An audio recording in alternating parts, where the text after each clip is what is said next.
Good evening, everybody. How are we doing on this Tuesday night? Yes, folks, it's Tuesday. It's time for the Around the Ropes podcast. As always, you see my beautiful face and Costa and Ryan. Guys, what's going on? How was your week? Going good, man. Is Costa reaching out like a 3D movie right now? Yeah, I was trying to fix my camera, man. But guys, Okay. I was just gonna say we have a loaded show tonight. Okay. But I feel like we say that every week. Exactly. With all the announcements we make, no TK, but with all the announcements we make, it always feels like a loaded show, right? But guys, we have this weekend for myself, Ryan, and for our producer Carl is a busy weekend. As we not only have one, not two, but three independent shows this weekend, and we will have all three of those shows covered tonight for you. Because joining us in about 15 minutes from now is the ring announcer for Pro Wrestling Magic. And some say a little taller than Ryan, somehow, somewhere. I don't know how. What happened? No. Oh, Our first guest is not going to be able to make it, so we will do a YouTube exclusive tomorrow night at 8:00. okay. Thank you for that info there. All right. At 8:30, then we will be joined by Ryan. I'm going to butcher his last name. Alex. Yes. Owner of Invictus Pro Wrestling. And the reason why we're covering these three events is we're actually sponsors of 2 out of 3 of them. Yep. We are sponsoring Pro Wrestling Magic's main event on Saturday as Darius Carter takes on Dan Moff. Yes, Carl? Hi, Mr. Producer. We did get the third one. Okay, I didn't know that part. We are the sponsors of the tag team for Ace. So basically, we're calling it Around the Ropes Takeover Weekend. Yes. Yeah, exactly. But guys, I do have a question to ask you. Mm. You guys have seen Groundhog's Day, right? Yes. Yes. Now, didn't we just do a show recently that we were covering 3 shows? We were about to preview 3 shows for on the professional level not that long ago. Yeah. I feel like we're reliving the same show we did 2 weeks ago. Instead of it being Clash at the Castle, Worlds Collide, and All Out, this one is Ace, Pro Wrestling Magic, and Invictus. Ryan, hopefully there's no media scrum after Invictus. What? Hopefully there's no media scrum after Invictus. I can't promise anything. And hopefully there's no bited or hair pulling. Yeah. Did anybody see that bite mark on friggin' Kenny Omega's arm? Oh, yeah, I did see that. Wow. I'm sorry. I think what happened was that they don't feed enough in Gatorade at AEW. Yeah. Seems like it, yeah. Or Ace was just still hungry. That's what it comes down to. But we'll get into all that later on. But guys, like I said, we do have a loaded show because not only do we have 3 big shows happening in Jersey, there's also kind of a big show happening in Queens on Wednesday. On Wednesday, yeah. For AEW called Grand Slam. Something like that. Which we will see 5 title defenses that night. Wow. And we will also be crowning a new AEW World Champion as it will be Moxley taking on Bryan Danielson. Let's go, Bryan Danielson. We need some new energy in here, man. I want to look though, before we get into all that, and before Alex joins us at 8:30, I want to look first at this White Rabbit. Okay. Now, there was a picture, and I shared it with you guys in our group chat.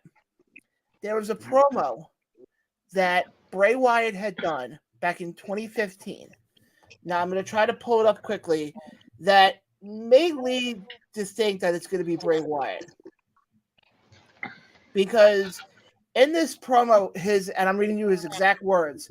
He said, "I didn't make the world the way it is. You did."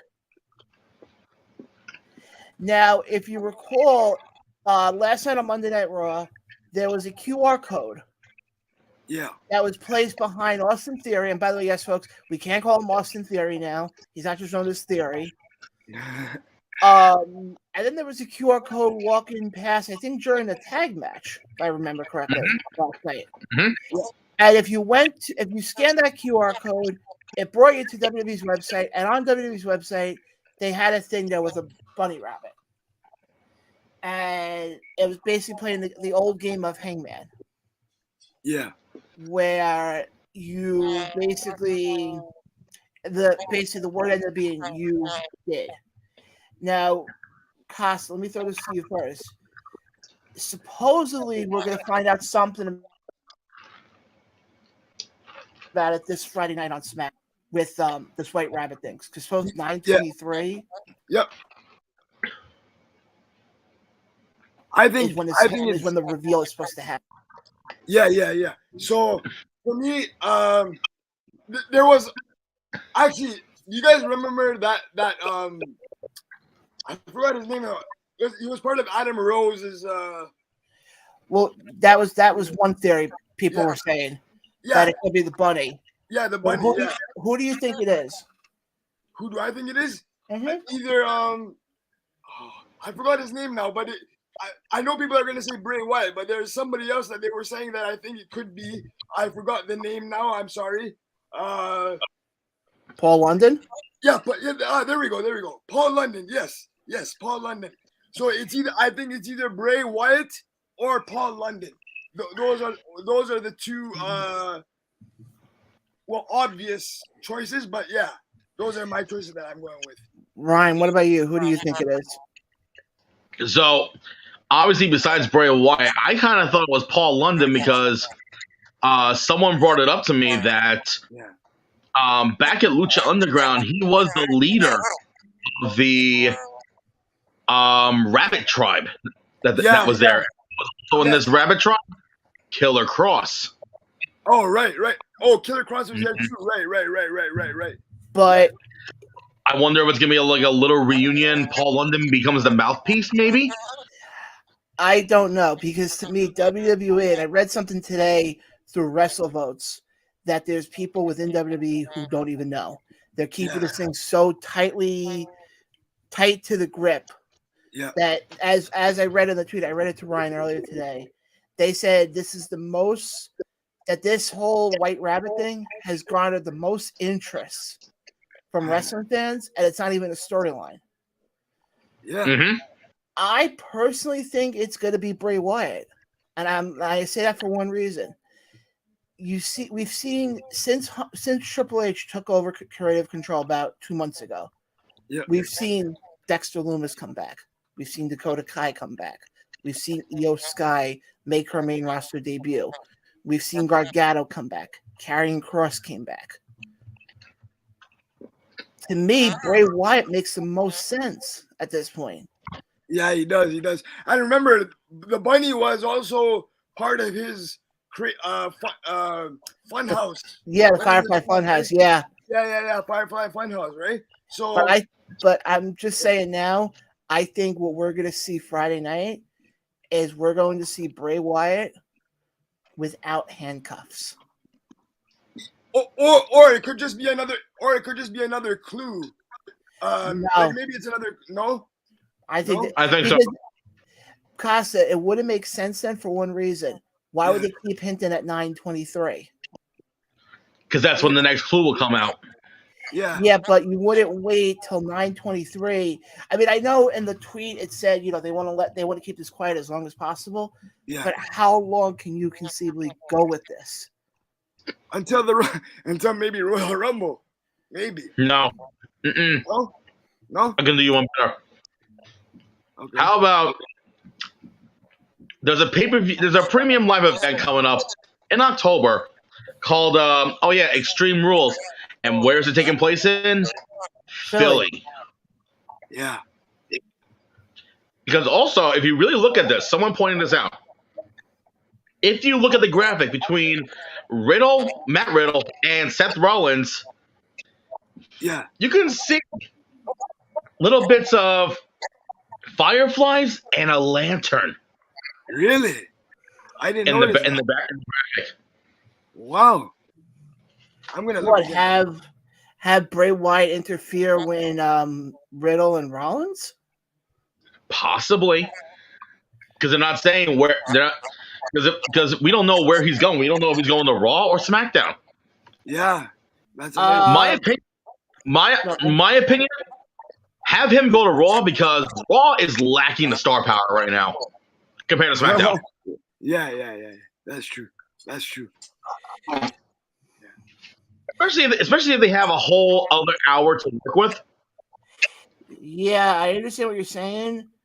I just think, to me, I think SmackDown would probably be the better one.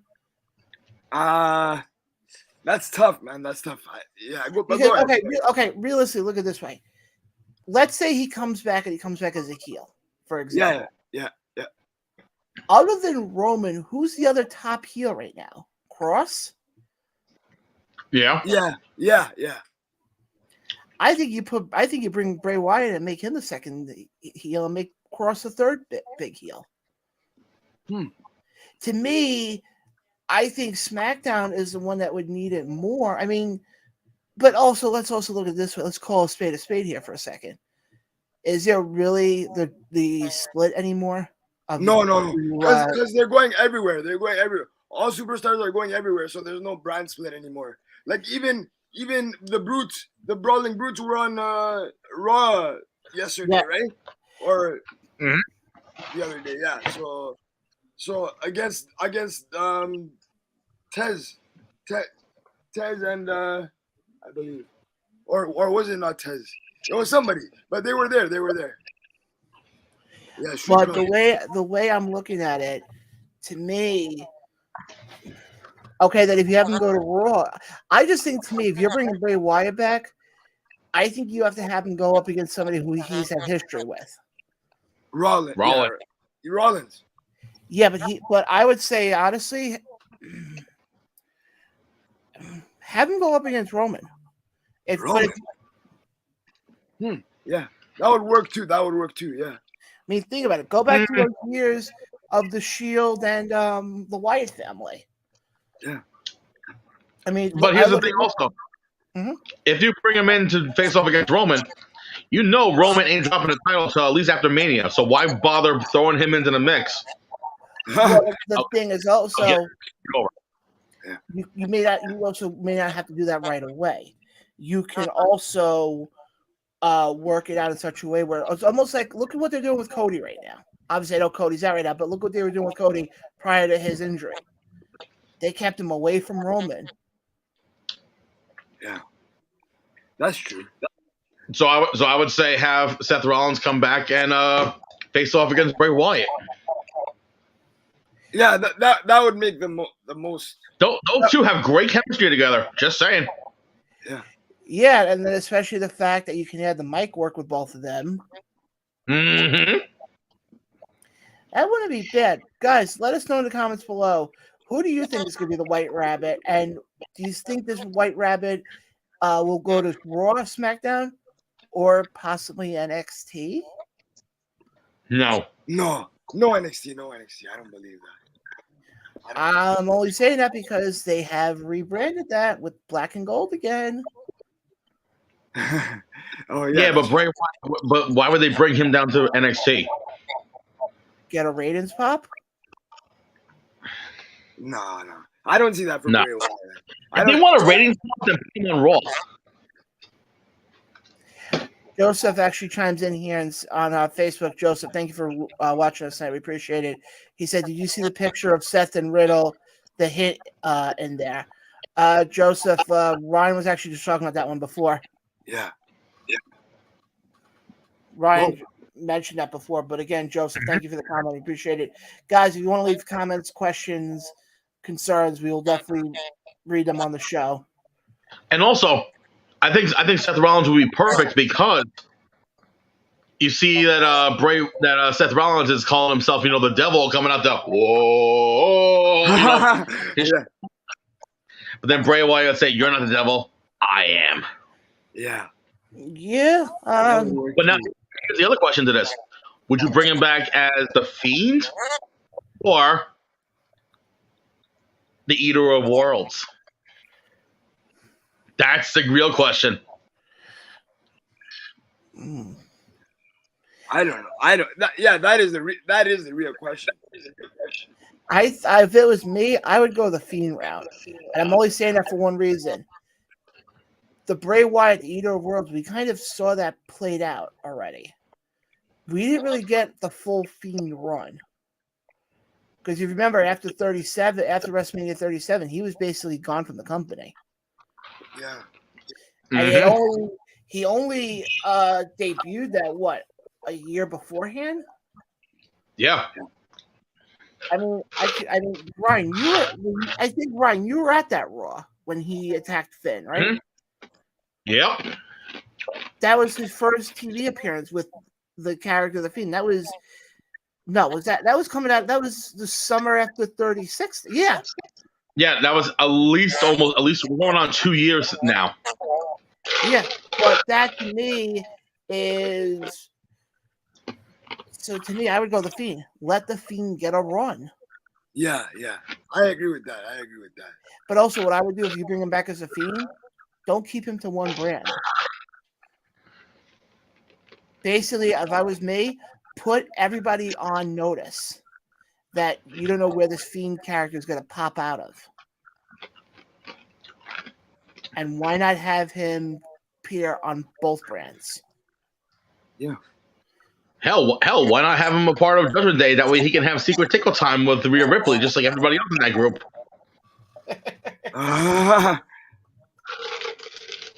Yeah, we'll get into that in a bit too, because but as far as with this whole Bray Wyatt thing, I mean, let's ask our producer there, Carl. Carl, who do you think it is? Bray Wyatt.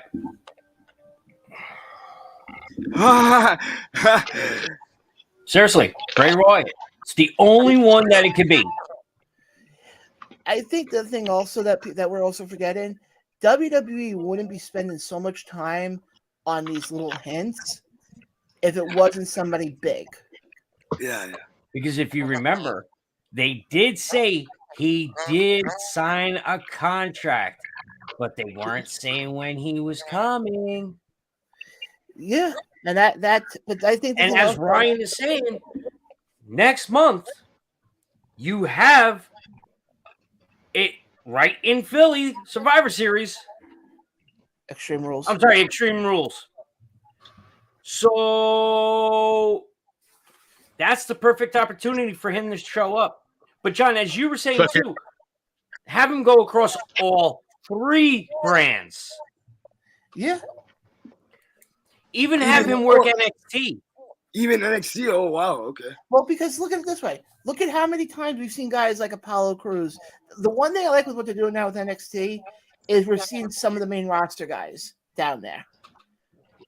I wouldn't have Bray Wyatt do a Dolph Ziggler type of thing where he's working down there week after week after week. No. What you could do is have him work Braun Breaker. Thank you, Braun Breaker. Okay, a storyline to push him to the next level. But don't drop the belt to him. No, hold on. Not Breaker. How about Joe Gacy? Oh, I forgot about him. I was going to say, haven't a lot of people said he's basically the current Bray Wyatt? But also, too, if you heard there's a story involving a certain character changing, that Bray Wyatt is assisting in helping change said superstar. Oh, Theory. Really? So is Theory going to be Sister Abigail? No. He's going to be, from what I was seeing, is he's going to be changing his character, and Bray Wyatt is the one that's instructing him how to change to certain character that he wants. maybe. You never know. We have a lot of interesting takes here, so Here's an interesting one. Yeah. Baron Corbin. Huh. We haven't really seen him on TV that much. That is true. Yeah, that is true. That is a very interesting take. And he Also, hasn't who gone was that he went into? What's that? If you remember, he went into a limousine. Yeah. Bradshaw. And they did a limousine. JBL, yeah. Well, I read a possibility, Brian, going off what you just said, with Corbin and JBL. You also just said he left with JBL, or did he? Well, I read this possibility that there's possibly something in the works with Corbin, JBL, and Cameron Grimes. Because what's Cameron Grimes' thing? Wow, that would be interesting. Yeah, Cowboy. No, they'd all be the rich. It'd be the rich people. Yeah. But basically, they would be the. But yeah, I mean, you look at. I mean, Baron Corbin's not a terrible idea. But I think you bring him back. You have him work with Corbin. You're bringing him back as a face. Really? Oh. Yeah. Corbin has. I know who it is. Who? It's O'Neil. Worldwide. No. If it was Titus O'Neil, that would be called Worldwide Slide. World Slide? No. Yes, Carl. Millions of dollars. Shut up, Ryan. NXT is going on right now. Solo vacated the belt. Oh, he did. Oh, damn. Well, yeah, he's that means one thing. I know, but I thought he would carry it for. He's up. Yeah, he's up with Yeah. He's up with the bloodline. Yeah. Yeah, the bloodline. The ones. Yep. He's up with the family. That's all I on that one.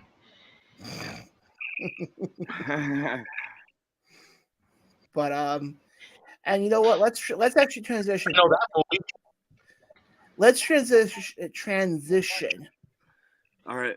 Into that, because we got news yesterday. I think it was yesterday. Yep. That, and I can't do, and I'm gonna butcher this because. Can I do it? Please do it. Please do it. Go. Please. Go ahead.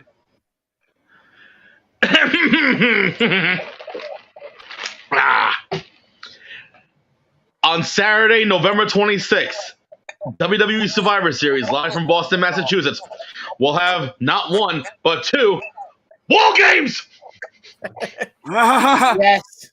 Yes. And Triple H said in the interview he did with The Ringer, he said it will not be Raw versus SmackDown. It will actually be storyline driven.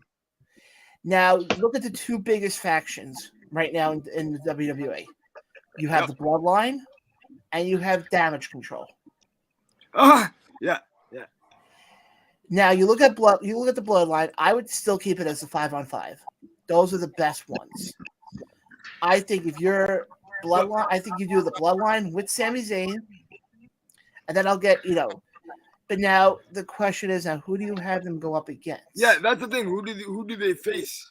Well, I have one possibility I think would be perfect. Who? I'll go quickly. Drew McIntyre. Yeah. Mm-hmm. Kevin Owens. Yep. The Street Profits. Yep. And the fifth person, the Monster Among Men. Braun Strowman. And I say that for one reason. Braun has history with Drew. He has history with Roman. You look at a character like Braun Strowman, and his character fits in that type of environment. Mm-hmm. Carl's like Biden. I feel like he's about to say something. I am too, but I'm gonna let Carl go first. So on NXT, they announced the North American title will be in a ladder match at Halloween Havoc. Ooh. Ooh. That's nice. That's nice. Wow. That's an interesting Did one. they say who's in the match yet? Nope. They just announced that it'll be a ladder match at Halloween Havoc. I thought Nice. Is Halloween Havoc transitioning into TakeOver or not? No. I read something. No, I believe they're not doing takeovers anymore. No, Really? they said they are. I heard the opposite. I heard the opposite. So which one is I it? think they're gonna wait until next year, like right around Royal Rumble season. That way they can do that again. Okay. Yeah, because I think right now, they want to kind of finish it. Because you remember, with NXT 2.0, with all the changes we've seen, a lot of that was done prior to Hunter taking over head of creative. Yeah. So he's letting everything ride out. And then I think come the new year is when you're going to really see a lot more of the changes happen. Yeah. My guess is probably have the first revised NXT takeover right around the same weekend as Royal Rumble in San Antonio. Yeah. Yeah. That makes sense. Yeah. And as far as that North American title, the North American ladder match, my first bet of who would be in it, Carmelo Hayes. Yep. Yeah. So go ahead. No, I was going to go back to the War Games thing. Shawn Michaels didn't want to do it, but it had to be done. He literally turned around and told Solo, I'm going to need you to hand over the North American title, the North American Championship. Yeah. Damn. So he didn't just do it on his own. He basically was told to vacate it. Yeah. So that means he definitely is up on SmackDown with the family. Yeah. And I do want to. I wonder. Sorry, go ahead, Ryan. Go ahead. No, because you're mentioning, Solo Sikoa and the family. I want to get back to what John was saying about, War Games. Yeah. Mm-hmm. Make it 4-on-4, but hear me out. You have the Bloodline, Roman Reigns, the Usos, and Solo Sikoa. The other team, you have Drew McIntyre, Kevin Owens, Braun Strowman. And how about a brand new face-turned Sami Zayn? Because the Bloodline would kick out Sami Zayn. Yeah, and he's supposed to have a partnership with Kevin Owens soon. Like it's supposed exactly. And I think from what I heard, actually down the line, it would be Kevin Owens and Sami Zayn going for the tag titles. Exactly. I wouldn't mind that. Yeah, so it's going to be the opposite, yeah. Well, to me, Sami Zayn being in the Bloodline reminds me of Owen Hart and the Nation of Domination. No. Sammy's doing a great job, though. He's doing a great job. He is. But I'm just saying, to me, you look at Sami Zayn in the Bloodline, go back to the Nation of Domination days, and when Owen Hart was in there. Yeah. He has the same energy as Carl, but the difference is he's only a foot taller. Oh, God. Uh-oh. I'm going to be nice because we are on air. Okay. Oh, shit. Oh, boy. Oh, boy, that's going to be fun. Yeah, folks, if you knew what happened when the camera wasn't on us. Oh, crap. But, folks, just be happy you don't know. Just be happy you don't know. But yeah, folks, we will be joined by our first guest in about 15 minutes from now, owner of Invictus Pro Wrestling, Alex Aceta. To talk about their show on Sunday at the Ridgefield Park Sportatorium, as I coined that phrase. Like, where, Mr. Peterson will be the ring announcer. Mm-hmm. And we will be sponsored, because it just came out today, we are the sponsors for the tag title match. Yay! Congratulations, guys. So we'll definitely, I will be there, Carl will be there, and obviously, Ron will be there. Yeah. God damn, I gotta get to the US, damn it. Fuck off. Okay, never mind. Just joking. I look this way. We're basically calling this weekend the Around the Ropes Takeover weekend, as we're sponsoring all three events. Yeah. In one form or another. Yeah. But guys, like I said, after we have Alex on, then we're gonna go do a deep dive into each show, go over which matches we think will be good and all that stuff. So definitely stay tuned to that, because that's gonna be a lot of fun. But let's go back to this War Games. War Games! We talked about the men's. Actually, Costa, you didn't give yours. Who do you think is going to be? I agreed with what you guys were saying. I think it's going to be the Usos, and I know definitely that Kevin Owens is going to be involved on the other side. And as you brought up, I'm interested to see what happens with Sami, as there is rumors that he's going to have a partnership with Kevin Owens. So I actually do think they're going to be on the same team by that time. So Kevin Owens, Sami Zayn, and a lot of the other wrestlers that you mentioned. It's funny because I was talking to one of my other friends that is involved in the wrestling industry, and he was saying the exact same thing that you guys said about the Bloodline versus Kevin Owens, Braun Strowman, and possibly Sami Zayn as well. So yeah, I do agree with you guys, and I'm excited to see what's gonna happen with the Bloodline. Well, and how long they're gonna extend their championship run to. Well, I think the thing also what I like with the fact that you have War Games happening this year. Yeah. It kind of gives that element of Survivor Series a whole new meaning. Yeah, exactly. It's not because it's funny. There's another YouTuber who I've watched, JD from NY206. Wrestling fans know exactly who I'm talking about. Yeah, I know who that guy is. Yeah. And he even made the point. You look at Survivor Series last couple of years. Basically, WWE has given themselves a break because it's been okay. We'll put this world champion against this world champion, the IC champion against the US champion, the World Tag Titles against the SmackDown Tag Titles, the Women's World Champion against the SmackDown Women's Champion, and that's it. Great those matchups over the years. Some of them were good.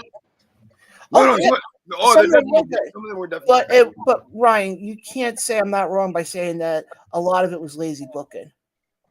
Oh, absolutely, it was. Like, now that you have War Games, you have that element now where it's okay. You have to survive War Games. Well, they had it in their defense. Well, not really their defense because it's their own fault. But they cut a bunch of they released a bunch of wrestlers, so they barely had a roster during some of those times. So yeah. Yeah, but Costa, we all know why they were cutting people. I know. I mean, if you've been watching the show for the last couple months, we all know why. Yeah. Yes, Carl? All right, so real quick, getting back to the NXT North American title, okay? Yeah. I just watched the video of Shawn Michaels asking for the belt. It seemed that the match that Solo won the title was an unsanctioned match, and he was not supposed to be in that. Real quick, we have a comment coming in from our good friend Billy. What's up, guys? Can't wait for War Games. Yep, Billy, it's going to be a fun event. Trust me. Yeah. War Games! But Shawn Michaels dropped the biggest hint ever to somebody from NXT. What you have done over the year here in NXT is commendable. Good luck on SmackDown and Raw and wherever your career takes you. So that basically means he's gone from NXT. He's now officially up on the main rosters between Raw and SmackDown. Yeah. Okay, Carl, I need you to do a little bit of research for me on this. Sure. Solo Sikoa, was that the fastest that we've ever had somebody get signed to the WWE from when they signed to when they debuted? Because he wasn't in NXT that long. I will do my homework and I will get back to you. I appreciate that. Okay. I have another question to bring up to you guys, if you don't mind. Yeah, absolutely. Go right ahead. You know what I'm interested in? I'm interested in, like, okay, you know how obviously all the bloodline is joining up together and they're real family members. Now, the person that I'm interested in seeing what they do with is Naomi. When do you think she's going to be part of it? Because I hope eventually that she will be. My theory with that is her and Sasha are gonna be a part of the women's War Games. Yeah. For the reason, where's War Games happening? Boston. And who's from Boston? Sasha, my lady. Sorry. It writes itself right there. Have Sasha come back at her hometown. Yeah. And to me, I mean, the fact that we got War Games now on the main roster, I think is fantastic. It adds a whole new element. About freaking time they added it on the main roster. Now, let me ask you guys this. Okay? I put you guys on the spot right now. Yeah. And everybody who's watching as well. Okay. You're Hunter. Okay? You're Triple H. Mm-hmm. You have to book. I'm not talking, you can do a men's or a women's. It doesn't matter. Yeah. You have to book a 5-on-5. Who would be your 5-on-5? And here's the other catch. It doesn't matter what era they're from. Oof. So basically what I'm asking you guys, and to people who are listening, who are watching us, I want you to put together what is your fantasy War Games match. Okay. I'll tell you mine. Actually, I don't know if they would do this, but I would do the Brawling Brutes versus so I'm gonna use the wrong name here, but Walter and Imperium. I would do that. I would definitely. Yeah, but Casa, it's 5-on-5. That would make it. Okay. Well, we can add whoever you want afterwards. So wait. So let me do this properly. So I would do So the Brawling Brutes and Imperium, and then I would do. Adding to that, I would do. Oh man, that's tough. Damn, that's tough. You did put me on the spot, Mr. Blaine. Thank you. Damn it. I can't think of the other ones. Guys, I'm making you guys think because I'm thinking also how it would work. Yeah. Carl or Ryan, do you guys have your? Well, I actually have the answer for you to that question you asked me of who was the fastest to come up. Okay. Kevin Steen. Huh? Okay. Kevin Owens was less than a year of going on NXT to the main roster. But I would think Solo is up there now, being the shortest time in NXT. Really? He's a year. A year, yeah. One year. Kevin Steen was 6 to 7 months before he got called up. Wow. I didn't think Solo was on that long. Mm-hmm. Yeah, like I said, he debuted at last year's Halloween Havoc. Right. And everybody's saying they should have stripped him at Halloween Havoc. Mm-hmm. That's true, yeah. Give it that full year instead of doing what he did. But guys, what are your guys' and everybody who's watching this as well? You guys can give us yours as well. Yeah. Ooh, that's a good one. Yeah. Oh, versus Seth, Cody, AJ, and Logan Paul and KO. That is a good one. Yeah. Well, Joseph, I'm glad you actually brought up Logan Paul, because there's people who think that Logan Paul and Roman Reigns, which, by the way, we'll get into that as well, because I still think that is the stupidest thing that they could have done. They think that's Goldberg. Yeah, it's better than Gold. Yeah, it is better. Okay, hold on. It's better than Goldberg fanatic. Yes. Not like Goldberg. You are. Hold on. Cut the shit. Hold on. Yeah. Goldberg, I understand people's frustrations. Logan Paul has only had 3 matches. but he did really well in them, though. He did really well in them. Not like... Okay, but Casa, it's not how well you do, okay? 3 matches and you're going up against a guy who's been on a run for 700 plus days? I know. It's kind of weird. And we already know the outcome of what it's going to be, man. So, yeah. I'm sorry. To me, I think it's stupid. You're going to sit there and tell me, okay, well, Logan Paul, I know that's the Saudi, the prince who decides what happens at that show. But you're going to sit there and tell me, okay, we're going to have Logan Paul take on Roman Reigns. Logan Paul's had 3 matches. Yes, in ring, Logan Paul is good. I am not taking that away from him. Yeah. But from a logical standpoint, does any of this shit make sense? Hey, listen, that's almost the same amount as Roman's had. The amount of matches Roman's had in 2022. Yeah. Yeah, but Ryan, I get what you're saying, but Roman's also been on a 700-day run. Yeah, but how many times has he actually wrestled this year? I know. That's true.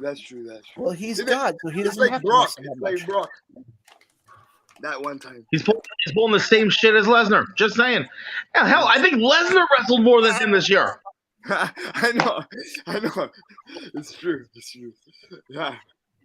But yeah, guys, let us know also in the comments if you guys are looking forward to the Logan Paul Roman Reigns match happening November 5th in Saudi Arabia. Nope. And folks, later on, I'm just going to tease this right now.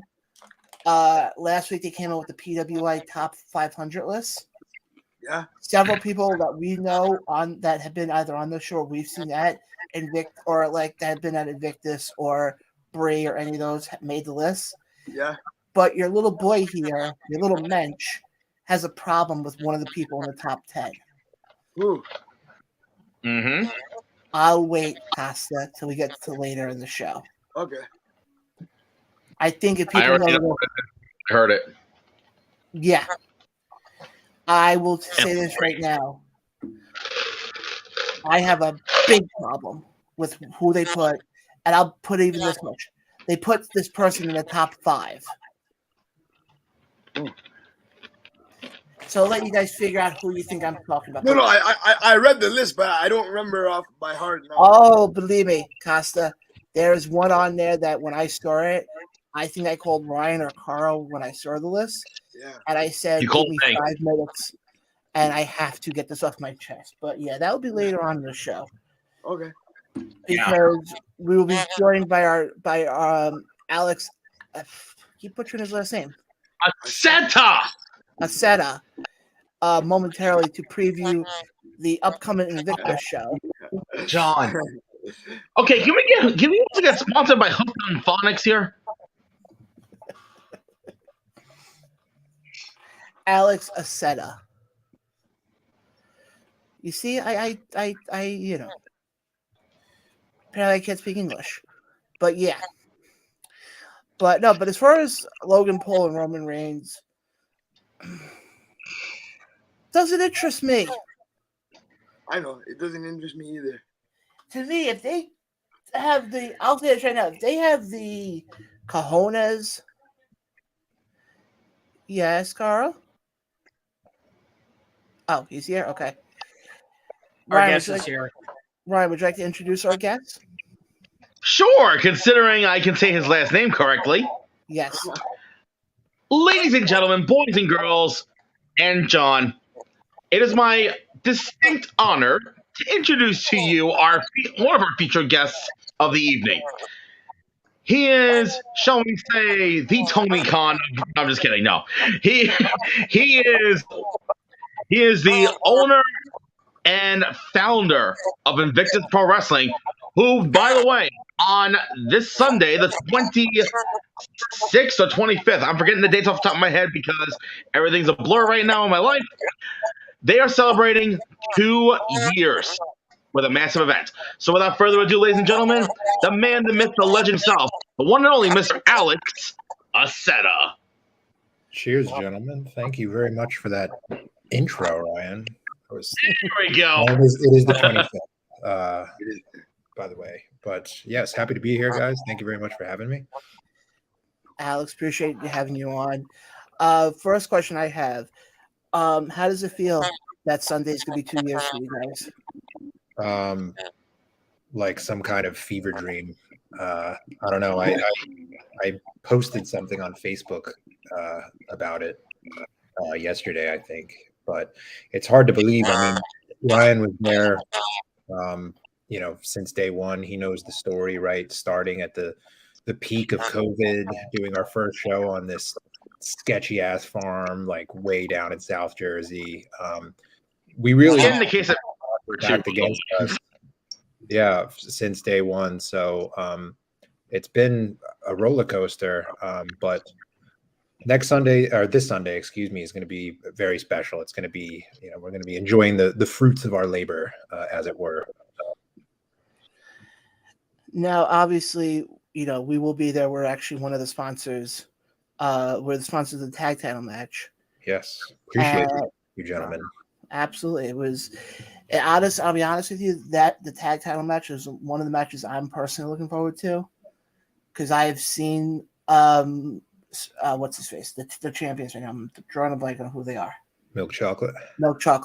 I've seen them in action before, and they're good. And I've seen De Niro and Barton, in some clips. So, what's your thoughts on that match? What's my take on it? Yeah, I mean, I'm super excited. I'm excited for the whole card, but yeah, that match in particular, I don't know. Fight or Die are two guys who it wasn't actually, so it's interesting because Fight or Die, it wasn't originally our idea to bring them in. If you recall, Ryan, they debuted at the Takeover versus Shane Taylor promotion show. So it was actually the guys in Takeover who came to me and said, "Hey, is there any way that we can get Fight or Die on the card?" And like you said, I'd seen some of their stuff before. I'd heard of them, and I said, "Yeah, we can give them a shot." And they were just one of those teams. It was like their intensity, their chemistry together, just everything clicked, and I was super impressed by them. So I think that they're going to be very worthy adversaries. Milk Chocolate's had a very dominant reign since February. They've gone up against some of the best tag teams in the Northeast, Kings of the District, Miracle Generation, and they've come out on top every time. Sometimes more nefariously than others. Certainly sometimes with some shenanigans involved. So I'm hoping that, on Sunday we'll get a nice clean title match, or as clean as possible. Brian? Oh no, let Costa ask. Let Costa ask this question, because I'm trying to be biased here. Because remember, I'm the announcer for the show, dude. Just saying. I know, Costa. Ryan, you're on the clock right now. You can be as biased as you like. Yeah, none of this is on the record. Okay, so this might be a kind of a weird question, but besides where you are located right now, do you plan on moving the show around to other venues as time goes on, or do you want to stay as a stationary wrestling promotion? That's a great question, and actually one that we've been thinking about a lot as we kind of plan ahead. We look at our year 3 coming up. I mean, what I've said before is, Ridgefield Park, Jersey, will obviously, despite all of its shortcomings, it'll always be home for us. But we definitely would like to expand. Earlier this year, we had our first show in Connecticut, a crossover show with Test of Strength Wrestling. Okay. That was a lot of fun. Definitely were pleasantly surprised by the reception that we got up there. So I would definitely be open to it. I think, as far as other places to go, we're looking at other territories. I think the Southeast is really on fire right now with the Uncharted territory on IWTV. They're doing that from Tennessee, so that would be cool. WrestleMania next year, West Coast, Los Angeles. You never know what could happen. Yeah. So yeah, that's definitely something that we'd be open to. Yeah.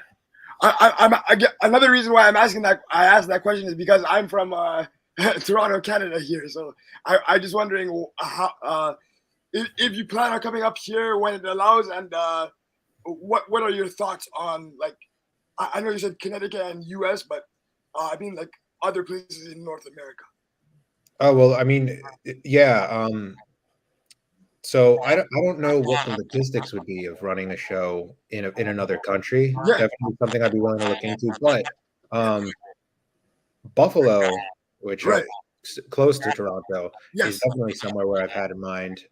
A, because I have family there. Yeah. And B, because our production team, our GoPro production team, headed by Sean Kramars, is actually based out of Buffalo. All right. And I feel bad making them come all the way down to Jersey for all our shows. So maybe at some point we could return the favor by running in their backyard. Also, there's just a lot of talent up there in that Buffalo, Toronto area that we would like to bring in, but it would be kind of difficult to get them to come down to us. Right. All right. Alex, one of the other, obviously, we'll go through some of the other matches that you guys have on Sunday. And the first one I see here is the Women's Championship. Vicious Vicky taking on Edith Surreal. What's your take on that match? Oh boy. I mean, this is fans who have been following the product, know this story. Vicious Vicky, our inaugural and longest reigning women's champion. She had an unfortunate, kind of 1-2 punch back in February, where she lost the title to Edith Surreal in what was considered by many to be a big upset. And then almost immediately after, she went out with an injury, so wasn't able to go back and kind of claim what was hers. Now she's healed up. Obviously, she made a statement back at the TakeOver versus STP show back in May. She made a surprise return, laid out Riley Shepard. So fans know that this has been a long time coming. Obviously, Vicky has been making a big deal about her hit list with different rivals of hers across different promotions who have, defeated her for some of her other titles in the past. And Edith Surreal has been high on that list. So very excited to play host to that. Now Ryan is back. Yeah, just dealing with some technical difficulties on my end, folks. Ryan, would you like to ask a question? Well, I mean, I talk to Alex constantly all the time, so nothing's really like new for me with him. Can you take off the ring announcer hat for a minute and actually, What about non-wrestling things? Ask me something non-wrestling related. We're always talking shop. I have one. Sure, go for it. I have a question. What is the genre of music that you most listen to? Oh, recently I've been listening to like synthwave, like 80s sounding stuff. Yeah. I just love it. It's so nostalgic and cool. And is that the same music that you use for your workouts and stuff, like gym music? Yeah, it's up there. I either listen to that or like heavy metal, just stuff to get me really jacked up. You know. Okay. All right. Ryan, I asked you that because I'm a hip hop fan, so okay, I nice. use hip hop to jack me up, I guess. Yeah. I wasn't always a hip hop fan growing up because I grew up in the lily white suburbs of New York, but I've actually been turned on to hip hop a lot through wrestling, like a lot of the wrestlers using hip hop songs as their entrance music and stuff. And to your point, yeah, it's good. It's good because you got some like the harder like gangster rap that you could work out to, but then on the other end you have this more like R&B, like slow jams type stuff. Exactly. Yeah, they both work. They both work. Yeah. Yeah. Brian? Actually, I do have a question regarding the show on Sunday that I don't think a lot of the fans know. This just popped into my head. So one of the matches scheduled is Danger Hawk, aka Thundercalves himself, Dennis Morgan, taking on the thespian J.S. Hawthorne. I said thespian, not what you're thinking, John. It's a 3 stages of hell match. Now it is a 3 stages of hell match. Now Dennis already announced the first stage, which is a submission only. But since you are here on the ATR network, perhaps you can reveal what the other 2 stages might be.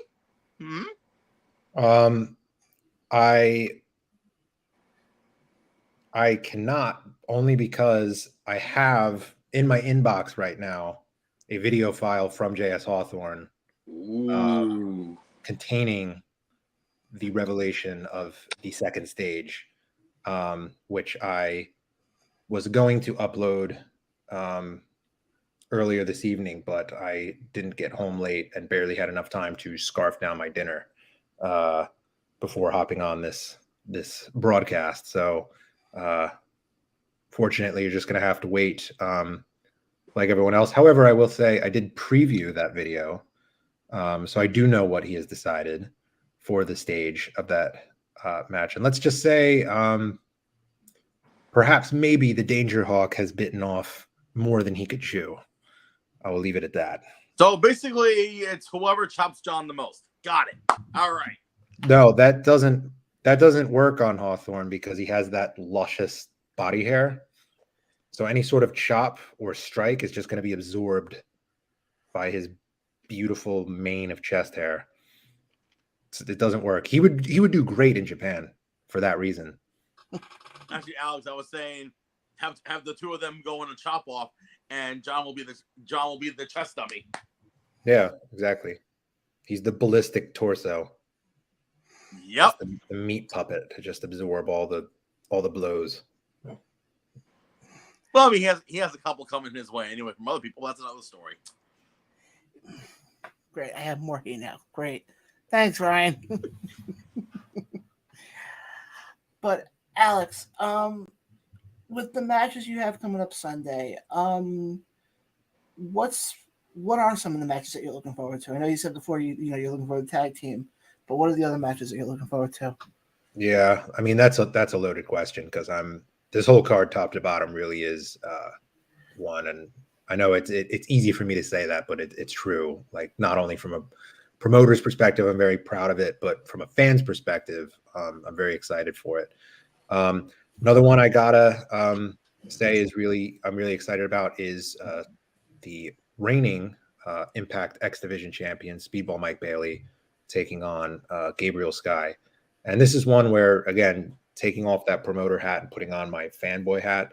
When I was first starting to get back into indie wrestling, like when I was in college, watching PWG highlight reels in my dorm room, Speedball was one of those guys who I was really just drawn towards. I'm like this like unassuming looking Canadian guy. He wrestles barefoot with kick pads on, and he does all these like crazy kung fu moves, karate moves, and he was very different from anything that you were seeing on TV at that time. And then like many people, you know, when the whole thing happened with his visa and he wasn't allowed into the United States for a few years, I was super bummed because I was like, oh man, I'm never going to get to see him wrestle live now.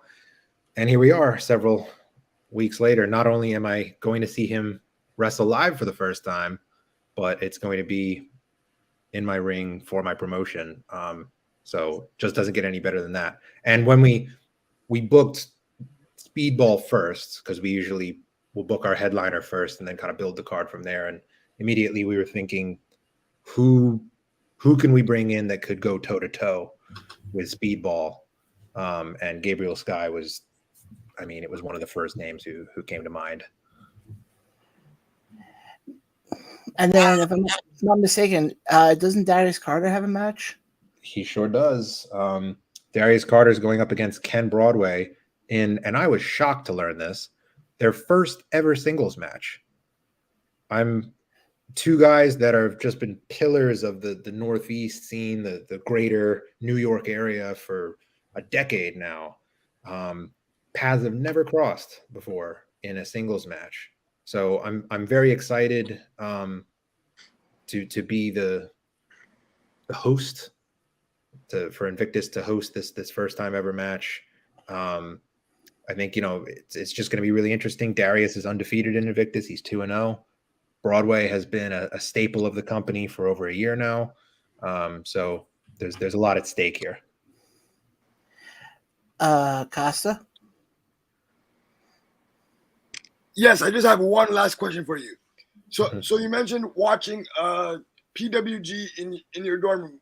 Was that the moment that got you into wrestling, or was there another moment beforehand that got you fully into wrestling? A moment or something? Yeah. Happened. So that was what got me back into wrestling. Yeah. So I guess like a lot of kids growing up, you know, like I went in and out of it for a little bit. Right. I guess I started watching WWE in like 2nd or 3rd grade.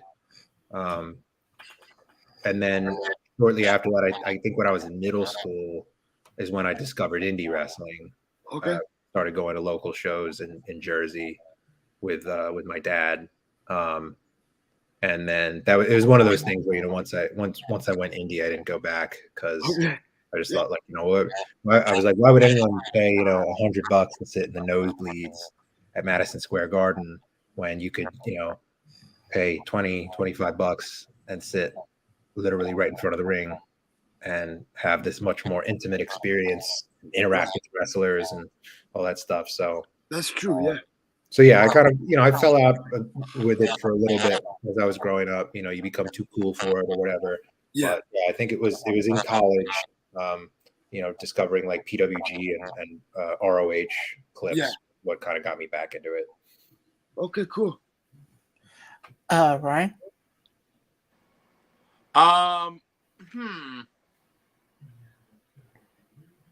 Shit. I had one, but I lost it now. How about so one thing about the ATR network is that we always have this one pain in the ass who likes to be the center of attention and have a big mouth. And I'm not talking about me on the microphone. I'm talking about someone who really doesn't need a microphone, but somehow, you know, for someone with such a interesting stature, he's got quite a big mouth on him. Oh yeah. So my question is, are you prepared for that shit? Dude, please. I was born prepared. I love the intensity that the fans bring to the shows, whether it's Joey G with his signs or a birthday party. Yeah, or a whole kid's birthday party, which, by the way, we got another one on Sunday, a bigger one. A bigger one? Twice as big. 20. So I hope you're ready to, you know, better break out that camp counselor voice of yours. Oh, Jesus Christ, not again. You should have seen Ryan. It unfortunately it was during the intermission, so it wasn't documented on the IWTV cameras, but it was like herding cats. It's like chasing these children around the ring. Literally, because because I try to suggest. I was like standing there. I was like, Ryan. I was like, get them off the ropes. Get them off the ropes. And I was, because I was in there with them. It's like, all right, guys, let's get the picture and then get the hell out. Like Ryan as a camp counselor. Interesting. I used to work at a summer camp for a few years, actually. So, well, actually, Alex, speaking about the loudmouth, does the loudmouth have a question that he wants to ask? I don't know. Does he?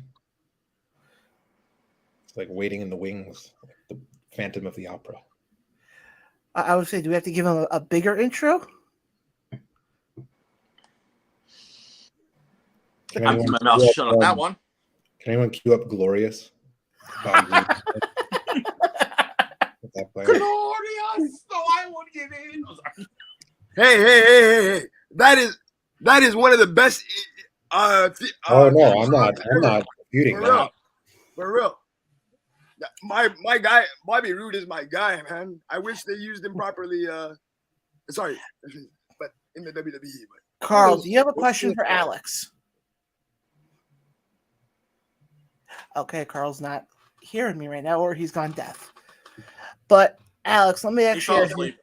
He did? I don't know. Yeah. What's it like having Ryan as the ring announcer? It's been great. Ryan knows that my nickname for him is the Human Xanax. Because anytime during shows when things go off the rails or don't go as expected, he's just kind of on it. Just taking care of things. And I first learned that during our very first show 2 years ago. Eruption. Yeah, Ryan knows what I'm going to say. We were in the middle of this field. I have a picture of it right here, actually. Wait, you have a picture of it? Yeah. I have a bulletin board right above my desk with a bunch of wrestling things on it. So that's, you can see, that's Mike Verna. Oh, my God. Doing a big crossbody off of that's a bale of hay right there. And he's doing a crossbody onto Nick Stapp, who whatever happened to Nick Stapp? He lives in Mexico. He's in Mexico. Yeah, no, he's doing open mic night for the orphans. I did hear that. Yeah. But anyway, so yeah, we're in the middle of this field down in South Jersey on this farm. There's horse shit everywhere, flies everywhere, very scratchy grass. And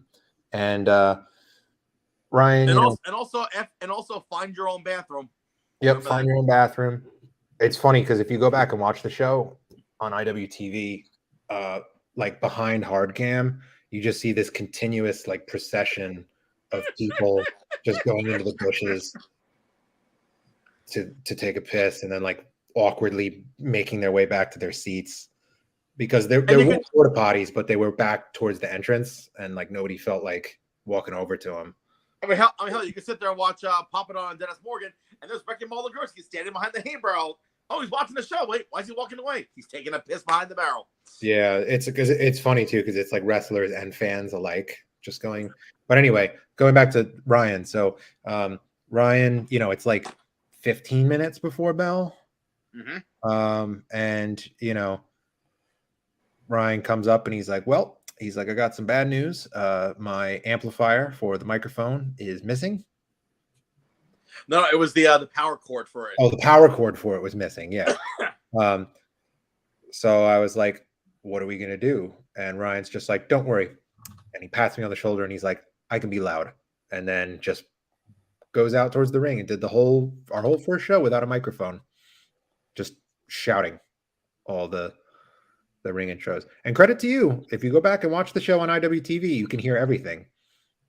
Yeah, that field, I will say that was the only good thing about that field was the acoustics out there. Yeah.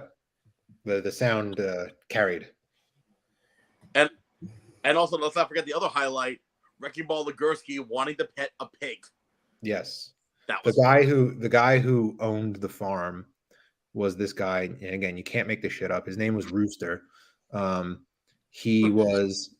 think he ran like 3 different illegal businesses out of this farm. Like it was a paintball course. It was like a fucking petting zoo. It was like he was like preparing like meals for like veterans or something. I don't know where the food was coming from. Like, I feel like it was just like animals that he caught or found around and just like ground them up to make this food. But yeah, he was like walking around with like overalls with like a Glock hanging out of them the whole time. And yeah, and he was like, he came up to the locker room at one point and he's like, oh, you boys doing all right? And Wrecking Ball Legursky was like, he's like, Rooster, can I go pet the pigs? And he's like, yeah. He's like, of course you can pet the pigs. So yeah, once the wrestlers were done with their matches, they just went over to the pig pen and started petting the piglets. It was a very wholesome, unseen moment. But yeah, there's plenty of unseen moments that never made it to film during the Invictus days. That's all going into the unlicensed autobiography. I think Ryan had tech problems there for a second. Yeah. But guys, we're being joined now with Alex Aceta, owner and promoter of Invictus. And Alex, I mean, like I said, we've been going over the card tonight, folks. If you are in the Ridgefield Park area, obviously you have several shows there this weekend in that area. Yes. This one to me is the one that's going to cap it all off. It's actually my first Invictus show I will be at. Oh, well, you've just laid down a challenge for us. We're going to have to step things up a notch, get you to come back, make sure it's not the last. Oh, Alex, I'll pull back the curtain a little bit.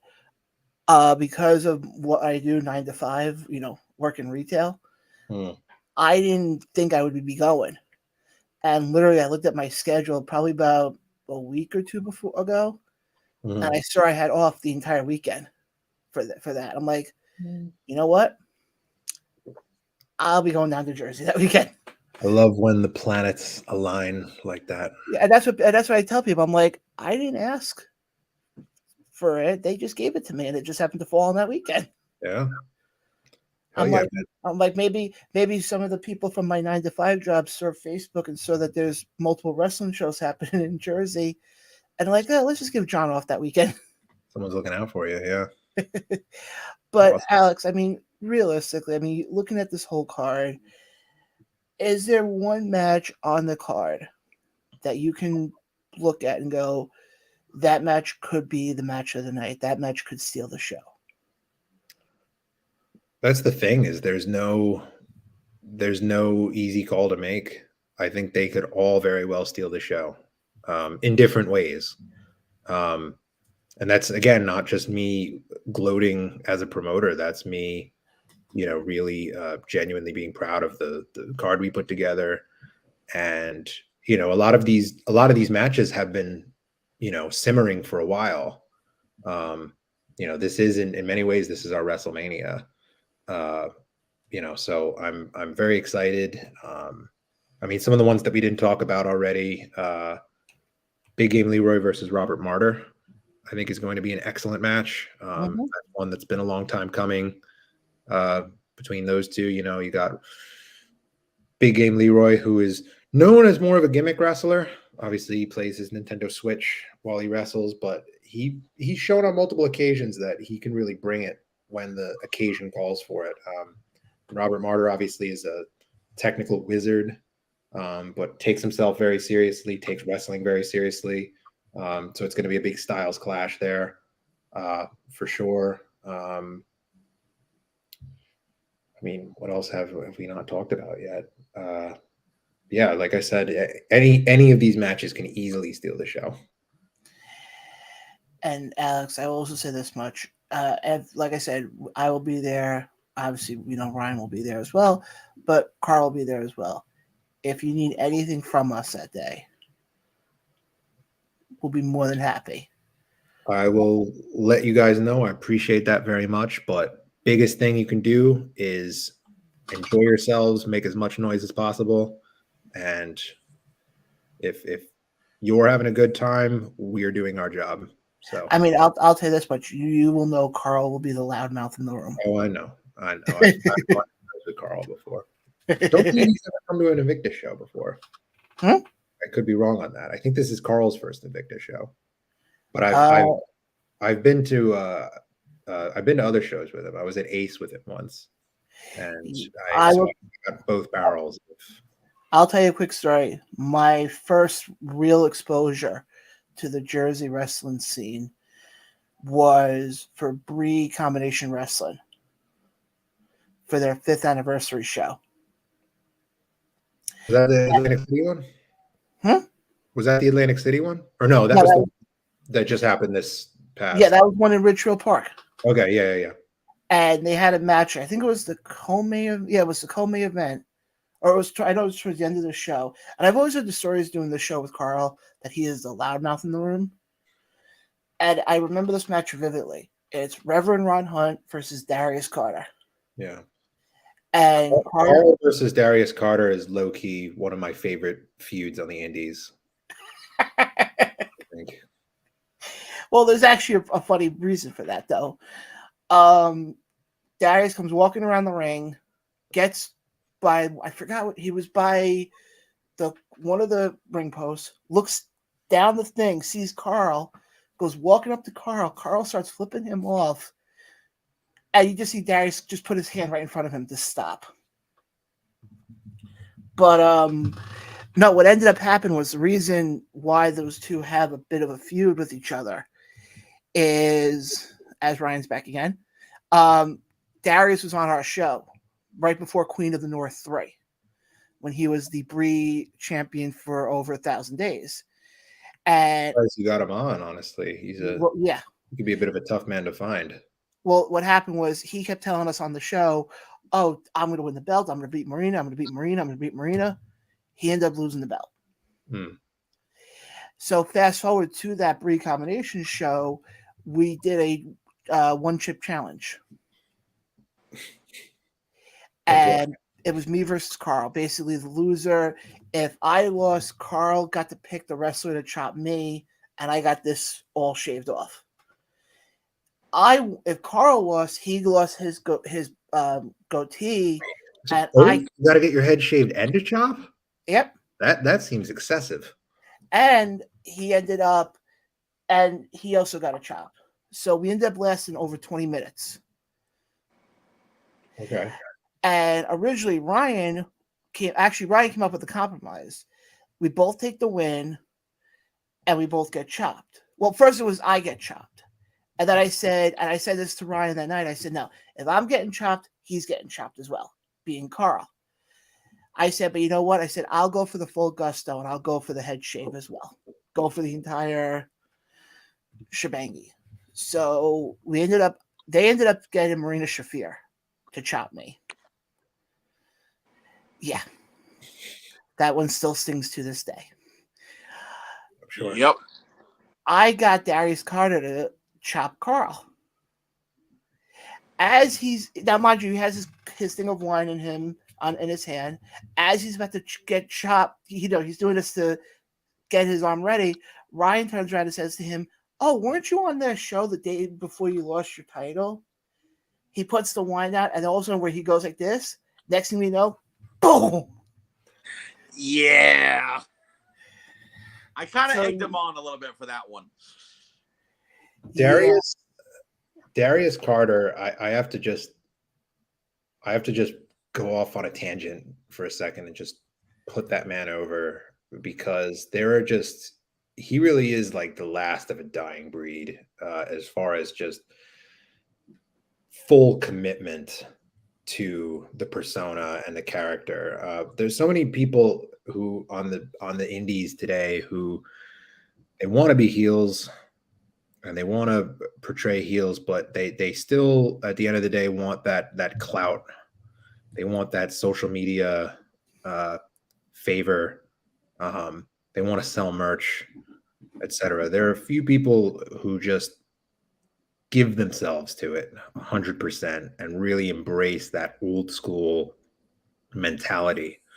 And Darius Carter's one, MJF is another, but I really can't think of any others currently right now. I'm on two separate occasions, and thankfully they weren't at my shows, but on two separate occasions, I have witnessed fans have to be physically restrained, as in escorted out of the venue for trying to fight Darius Carter because he commands that much hatred towards him. You just don't see heat like that anymore. At least not in the Northeast. You know what I mean? I feel like the fans are a little bit smarter up here. Like maybe down south, like wrestling, like I could see it, but up here, so the fact that Darius, is just so skilled at he plays the crowd like a fiddle, and I have to put him over in that regard. Say what you will about him as a person, but as a performer, he's top notch. Well, it's because he doesn't try to come off as the cool heel. Yeah, exactly. He comes off as the guy. He comes off as the guy that when he comes into the ring, it doesn't matter if it's a Breeze show, Invictus, whatever. He comes into the ring, and whoever's across from him is going to get cheered loud because all the fans there want him to beat the crap out of Darius. Yeah, and that's a heel's job, and I feel like that's another thing that a lot of performers in this modern generation have lost sight of. The heel's number one job is to make the babyface look good. It's not to get themselves over. It's not to, prove that they're the best or they're the biggest or the baddest. It's get as much hatred as possible and just channel that energy in the favor of the person standing across the ring from them. Absolutely. Ryan, do you have any more questions for Alex? No, I'm good on my end, man. Okay. I actually have one more question. Speaking of heels, right? Yes. So you said you regard Darius Carter as one of the best heels in the business, basically, right? Mm-hmm. So who do you think, and I'm not sure if I'm allowed to ask this or not, but who do you think would win in a promotional battle between Darius Carter and somebody like MJF from AEW? Oof. I don't know, honestly. It's hard to tell. I mean, if anything, I don't think they would be going against each other. I think if anything, they would probably join forces. I think they're very similar. Yeah. That would be in the cards. Yeah. Yeah. I think they're very similar in their demeanor and their fashion sense as well. Yeah. And just their approach. But if anything, Darius. Darius does have a bit more seasoning on him than MJF. MJF's still very young.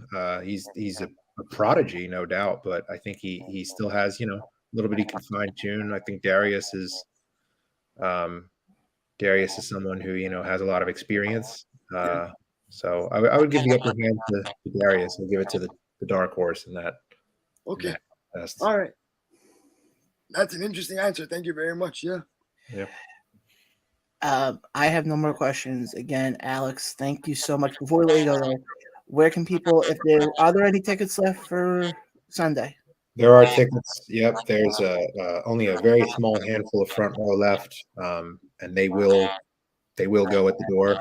So if you want front row, hop on that now. The ticket page, you can find the link to our Eventbrite page on all our social media. Twitter at Invictus Pro WRE1. Everything else, Facebook, Instagram, at Invictus Pro Wrestling. We hope to see you all there on Sunday. Come celebrate with us. Yeah, well, yep, we'll definitely be there. It's going to be a fun show. Hopefully no wrestlers shout me because Ryan or Carl say something to them, but I can't expect, I can't, that'd be expecting too much. But Alex, thank you again for hopping on. Again, congratulations on what's happening Sunday with the 2-year anniversary show, and I'm looking forward to Sunday. Thank you very much, gentlemen, for having me. I'm looking forward to seeing you all on Sunday as well. Yep, looking forward to seeing you as well on Sunday. Again, guys, Invictus Pro Wrestling is happening this Sunday over in Ridgefield Park, New Jersey. If you're in the area, definitely want to try to stop by. You'll see actually 3 out of 4 of the people currently on the screen. Yeah. Yes. And one of them will be I'll put it this way. One of the people who you don't see right now, you'll also see there, but he won't need a microphone, but you'll hear him from miles away. Yeah. Oh yeah. Again, Alex, thank you so much for hopping on today. We appreciate it big time. Thank you. Pleasure is all mine, folks. So wonderful rest of your night. You too, Alex. All right. So guys, so let's go into well, Ryan, is everything okay technology wise with you now? Honestly, I have no idea. Like, it's for some reason it's lagging on my end. I don't know why. You look. It's good now. Yeah, it's good now. It looks good now. By the way, Carl, if you're back, I want you to hop on screen for a second.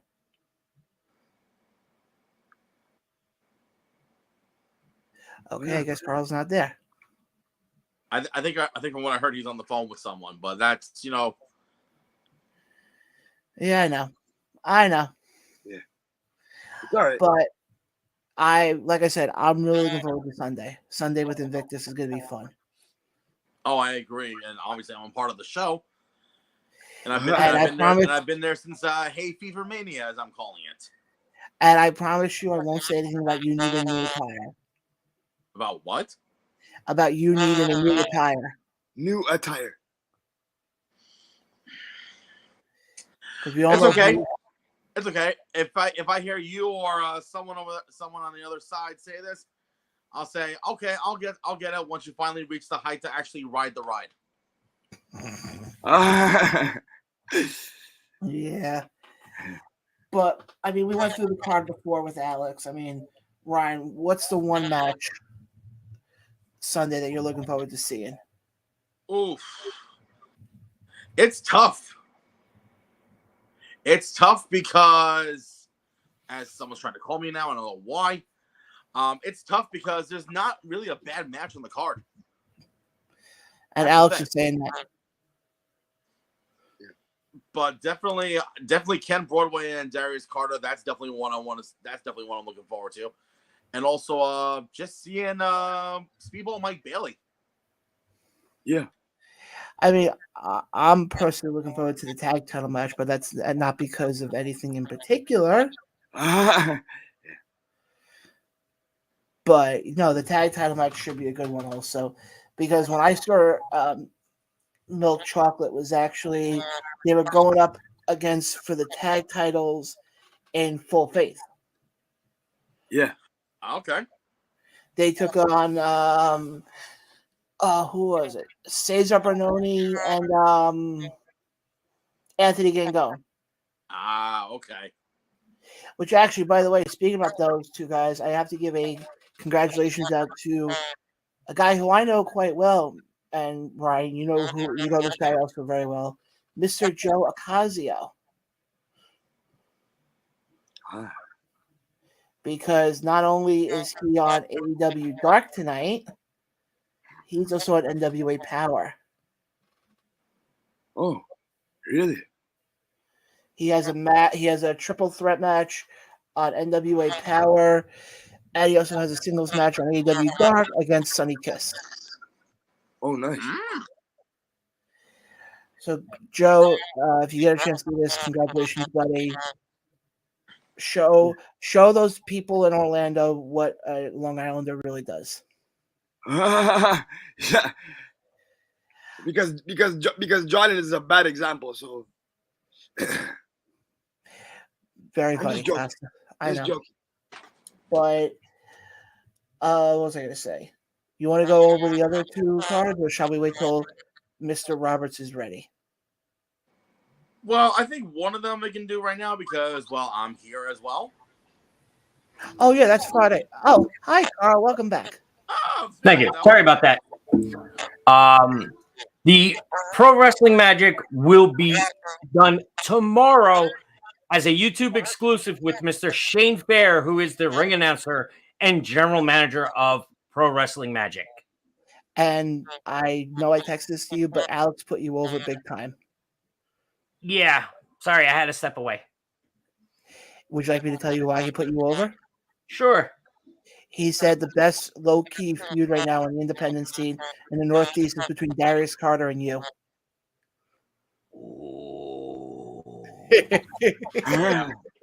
Yeah. He said that. He I'll said have to rewatch it. Carl's I'll have like, to rewatch it. I made it now.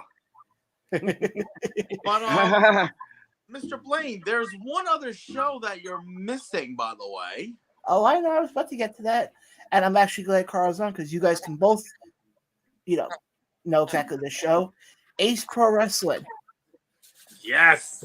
First show in 6 months. Yep. And Ryan, if you do so kindly, please run down the card. Well, off the top of my head, what I remember seeing for the Ace Diamond Division Championship, which is basically one of the most prestigious titles in Ace Pro Wrestling, we have the current champion himself, Dominic De Niro, taking on Cade Lothbrock.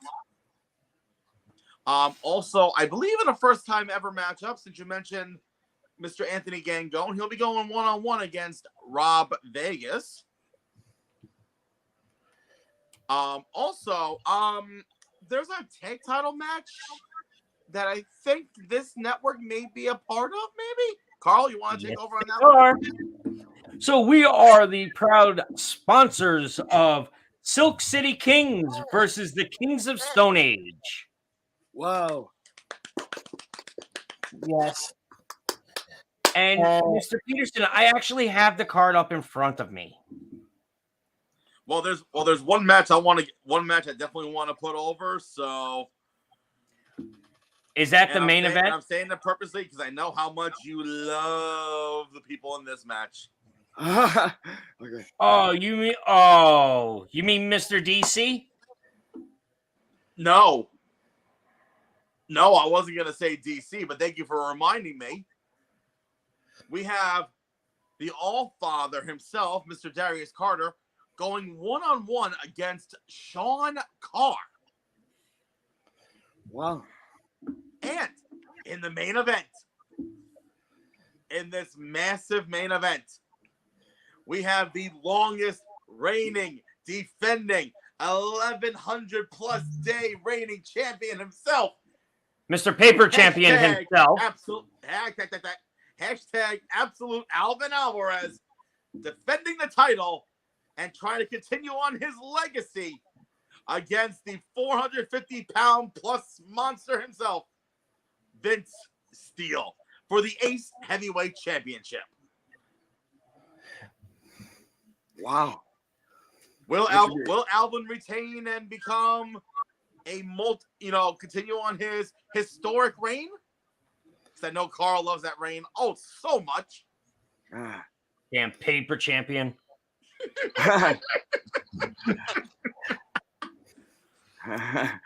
You should have had. Oh yes, Mr. Alvarez and I go back and forth with that.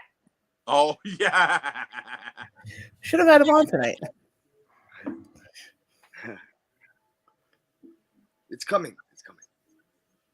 I mean, he could have DJ'd his way into the interview.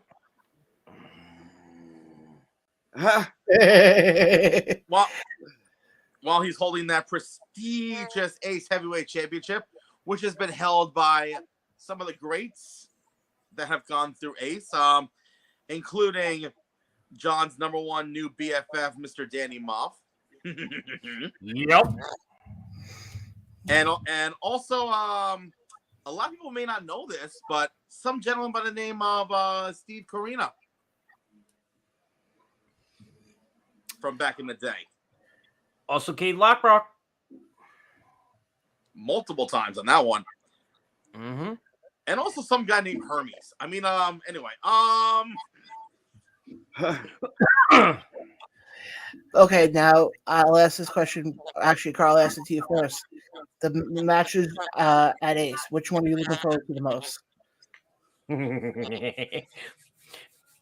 Mr. Alvarez losing his pride possession of that title.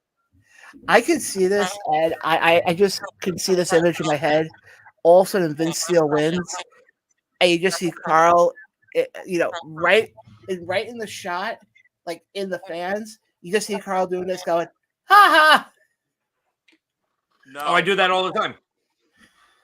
No. He'll be the person in the back. He'll be the person against the wall going. Ryan, you're not supposed to give away all my secrets. If there's any footage of John getting chopped, can you please send it to me? Because Unfortunately, John will not be at this one. Okay. No, Okay. he won't. Okay. All right. But don't worry, there will be footage of him getting it on Saturday. All right, because I need footage of that. That's what I look Oh, for. Marina Shafir wasn't enough. Okay, I see how it is. You see this, John? You see this? Yeah, I'm being professional.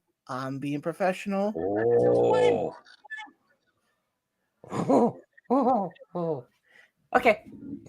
Oh crap!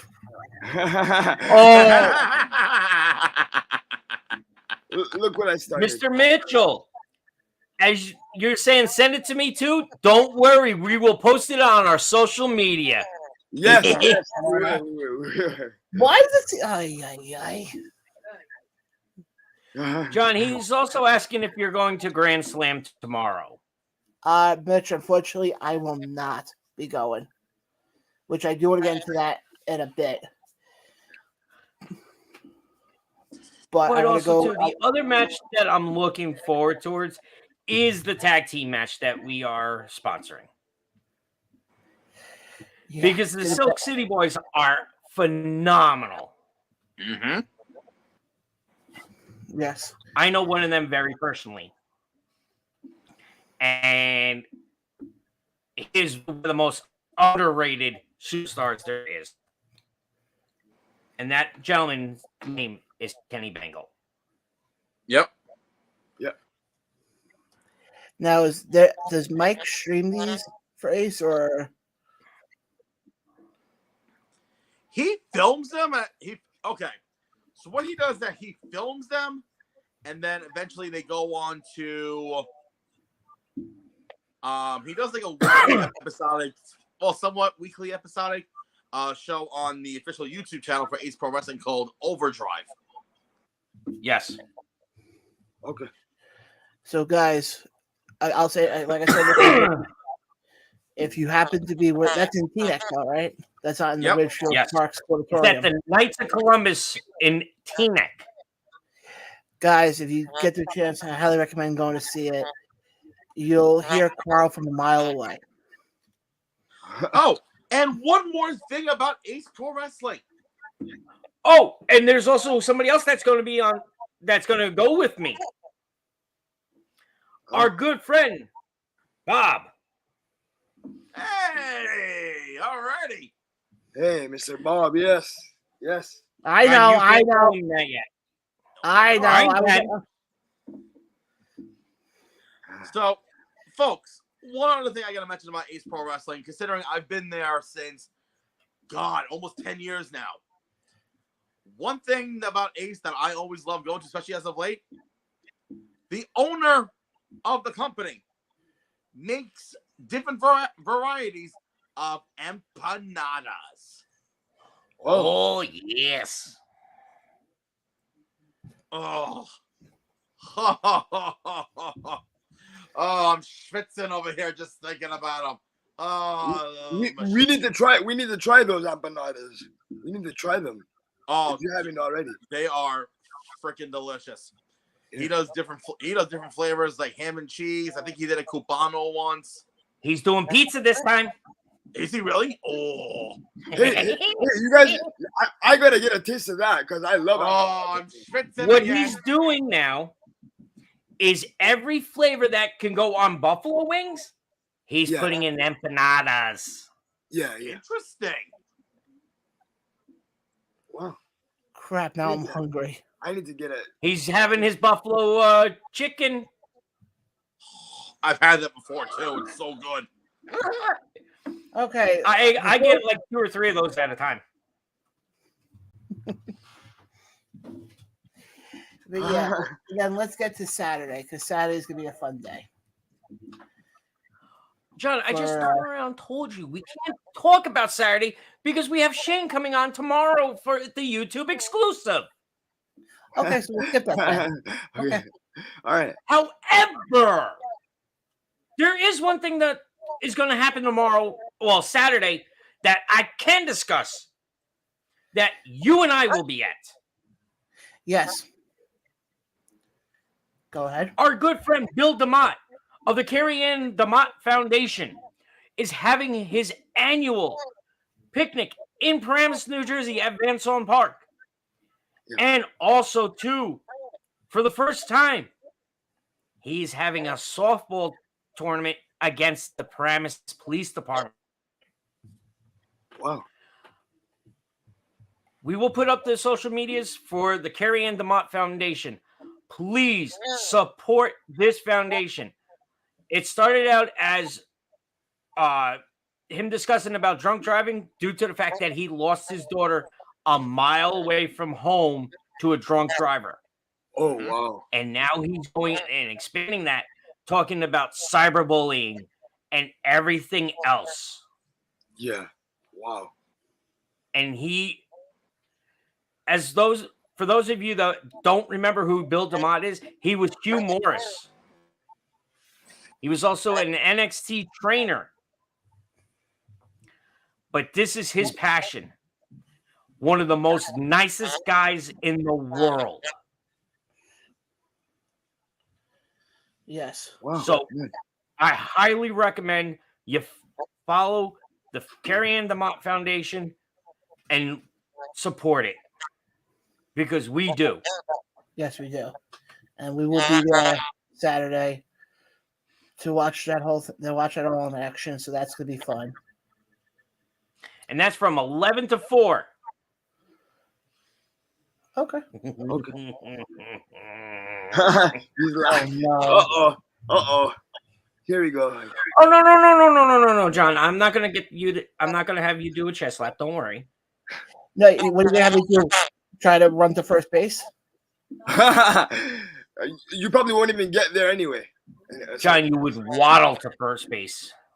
I would say I don't want to relive an incident that happened in Little League that day. Thank you very much. But if you know, you know. Yes, we know. Yes. But so, Carl, since you were not on for the Invictus when we had Alex on, let me ask you this: since we're holding off on Pro Wrestling Magic until tomorrow, what's the one match you're looking forward to on Sunday?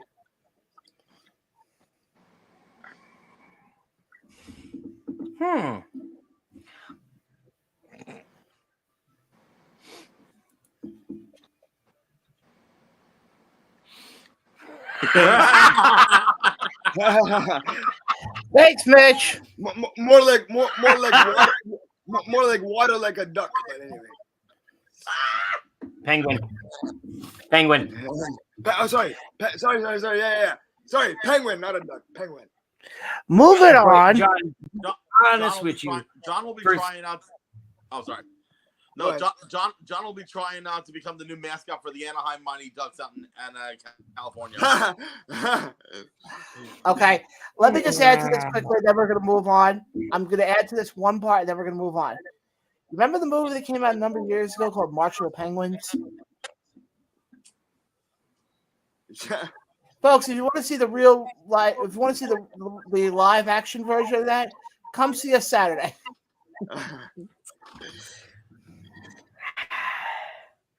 But John T, your question to me, what am I looking for on Sunday? Mm-hmm. The entire card. Yeah. Because Invictus does a phenomenal job. And Alex wasn't sure about this when he was on. Is this your first Invictus show? No. You sure about that?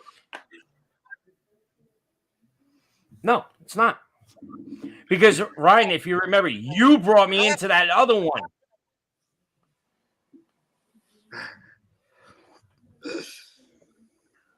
You did. Oh wait, no. Technically, you didn't even stay for the other. You didn't stay for the first one. You had to leave.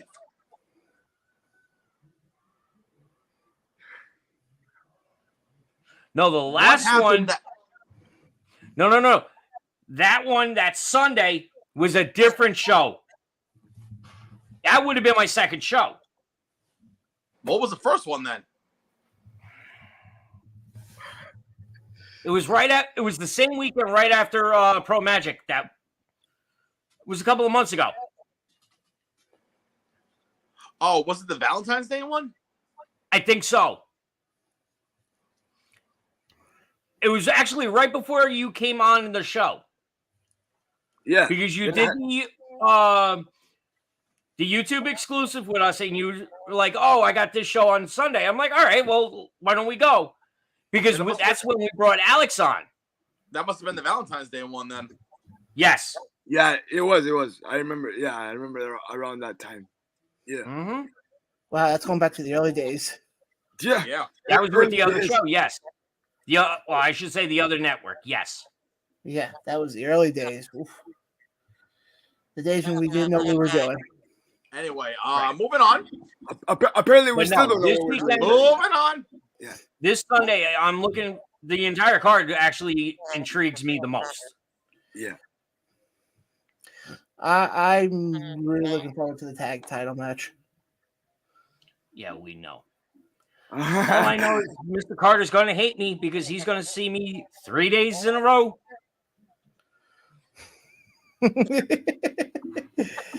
Yeah. Now, if you remember, Carl, if you want to be safe from Carter on Sunday, just go hang out. Just go hang out with the kid's birthday party. You'll blend right in.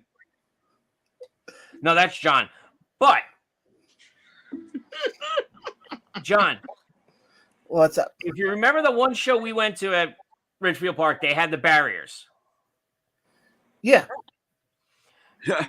Pro Magic does not have barriers. And he's like, Or Invictus. and he's like, where are the barricades? Remember? One of the other shows, not this one, but one of the other shows is like, Carl, where are the barricades? I've experienced a New Jersey Ridgefield Park show without barricades. Yeah. 3 combination wrestling. Yeah. The 5th anniversary show. Yeah. Not only did that not have Where you asked me barricades, 5 times, hey, where are the barricades? Where are the barricades? Where are the barricades? Where are the barricades? Where are the barricades? There's no bottom rope. Where's the bottom rope? Where's the barricades? Why John was why John was afraid he was gonna get run over or something, or Yes. chopped. Mm-hmm. Now, at Pro Magic, they turn and tell you, move. Yeah. Yep, pretty much. The And that's wrestlers supposed will to, turn and tell you to move. and that's supposed to be the way it's supposed to be done. So that's good. That's Right, good. because there's no barricades. Yeah. Unless you're like one of my friends who got chopped at one of the last shows. Oh shit.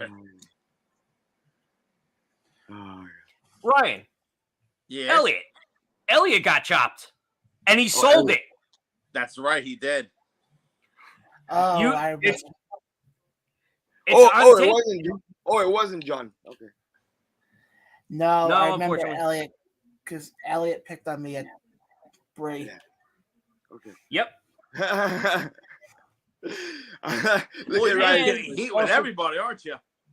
But also, too, if you remember, no, it wasn't that show. It was the following show for Pro Magic that JC Storm hugged me. Oh yeah. There Oh, we go again. Here we go. All thing I remember from What? that was Hold on. She actually complimented me because I didn't fan out. Okay. Yeah. A lot of times you have wrestlers come up to you and hug you, and people are like, "Ah!" I'm like, "Meh, okay, hug." all I remember from that was right after that show, Carl sent me and Ryan a clip from JC Storm's Instagram, Yeah. No, that was her Facebook page. her Facebook page, Yeah. yeah. And yeah. that was definitely an interesting. But yeah, guys. John, he's jealous that he didn't get. Okay, let me ask Carl and Ryan this question then, and then we'll get into Dynamite and the rest of the stuff we have to get to for tonight. Yeah. Obviously, Pro Wrestling Magic we'll be talking about tomorrow at 8 o'clock. Correct. But take Ace, Magic, and Invictus. Carl, I'll throw it to you first. Which of those shows are you looking forward to the most? You're going to be shocked at my answer. All three of them? All three of them.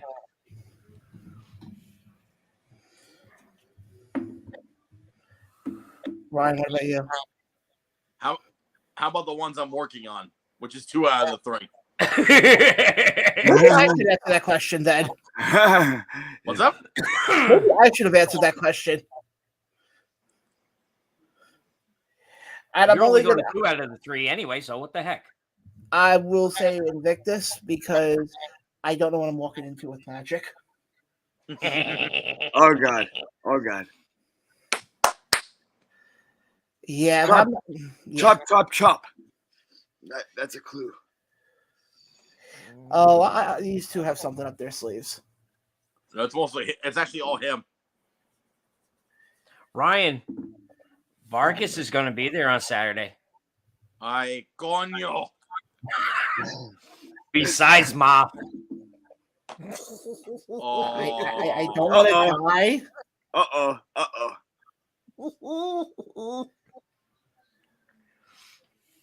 I'm actually scared of Mott anyway.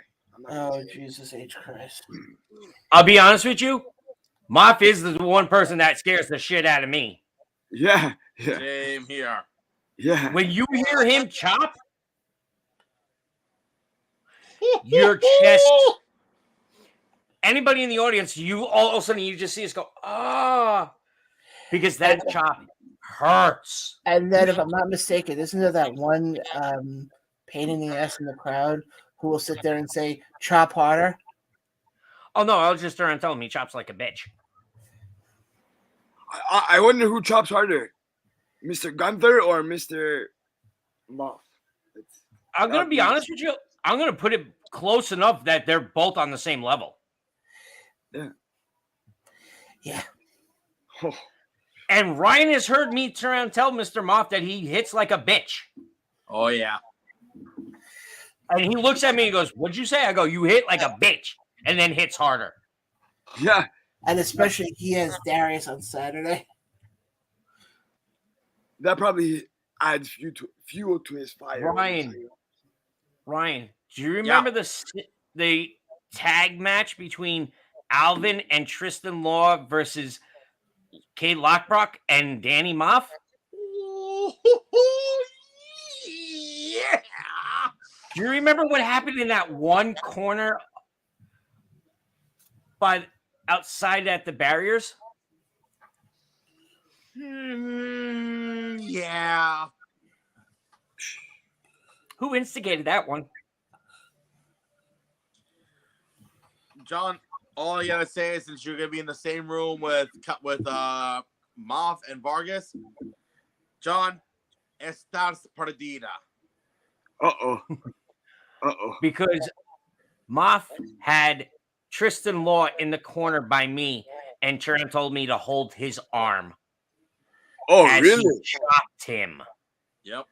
Really? Wow. And Turner says, Moff, do it again.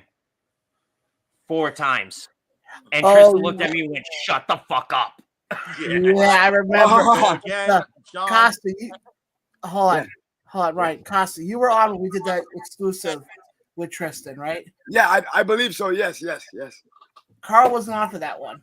No, I don't think he was. Yeah. No, I wasn't. How long of a rant did Tristan go on once I mentioned Carl's name? Bro, it was like 15 minutes. That was almost the whole show. Yeah. 15 minutes, 20 minutes. It was like, Carl this, Carl that. Yeah. I remember. Mind you, if I miss a show, if I miss a show, guys question me, where the hell were you? Because they look for me. Yeah. I guess I have to make a call out to Tristan to make a return. Yeah, let's do that. Why not? Again, Let's do John, that. Yeah, on let's Saturday. do that. Yeah. it's That Saturday. was one of the most funnest interviews that I've Hold on, ever Ron, done. what did you Yeah. say? Again, Make getting it back cool. to Saturday. Estás perdida. Yours. Uh-oh. Yep. Translation? Estás perdida. Puta. Translation, yeah. Jeez. You are screwed, bitch. Uh-oh. Oh, We what might we not see doing? John next Tuesday or ever again. Well, we're not going to be seeing John anyway on Tuesday because it is Rosh Hashanah. No, yeah. Ryan, I Ryan, forgot about actually, that. Yeah, I forgot about that. I'll explain off air Okay. what's going on with that. Yeah. Happy belated Rosh Hashanah to all of you that celebrate it. Well, I'll get into that at the end. You know exactly what those two holidays mean and why I hate both of them. But you guys ready for a little rant from moi? Sure. Here we go. Ryan, you know exactly what I'm talking about. So, guys, get a beer, get a soda. It's time for story time with Johnny Boy. Oh God. Ay, coño. Wow. Okay. I see the respect I'm getting. Wow. Great. Now, wrestling fans know that Pro Wrestling Illustrated put out their top 500 list last week. Yep. A lot of guys on that list are deserving of it. And the guys who made the top 10, which I'm actually going to pull up the top 10 right now. Just give me un momento, por favor. Okay, gringo. Because, like I said, a lot of the guys who were in the top 10 deserve it. I'll give you some of the names of who made this list. Actually, we just spoke about him before, but number 30 was Speedball Mike Bailey. Yeah. Braun Breaker made the list at 26. Chris Jericho made it at 22. Adam Cole made it at 18. MJF made it at 16. Really? Cardona made it at 13. Moxley made it at 12. Now, you guys ready for the top 10? Because that's where it starts. Yeah. Number 10, Jonathan Gresham. Okay. Number 9, Big E. Number 8, El Hijo del Vikingo. El Hijo de Vikingo. Yeah, him. Number 7 is Bryan Danielson. Number 6 is Cody Rhodes. Number 5 is Bobby Lashley. 4 is Hangman Adam Page.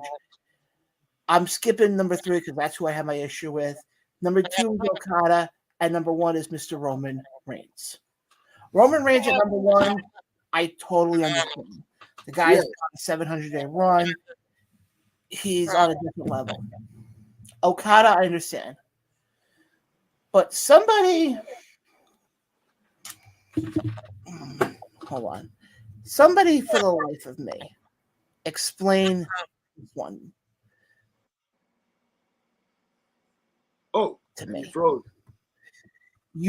There we go. You put Roman at 1.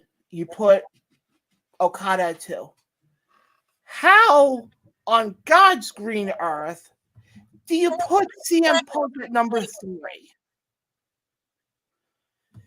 Yes. Well, a lot of the people. Sorry, can I say something or not? Yeah, go right ahead. So sorry. So a lot of people like Big E. To be honest, he's been injured for most of the year, right? So even that is kind of on the borderline of not being accurate. Yeah, but Costa, here's my issue though. I didn't have an issue with Big E at number 9. Thought that was perfect. Okay. But why is CM Punk number 3? I have. You're right. I have no explanation. I'm sorry. You look at his 2 title runs. Yeah. And you can't even say they're title runs. They were title run. Because he got injured both times, right? Jinder Mahal had a longer title run than CM Punk did. Yeah. Yeah. And you're going to tell me that Punk is number 3 on the list? Yeah, it's I sure as hell don't. Yeah. I sure as hell don't. I mean, yes, he came back at second Rampage, first time back in 7 years. Whoop-de-fucking-do. He won the title twice. Again, whoop-de-do. But the fact that you put him at number 3 and you put Moxley at 12? Yeah, that's a little bit, yeah. Yeah, I can see that. Moxley has carried AEW for Yeah. the better part of the last couple of years.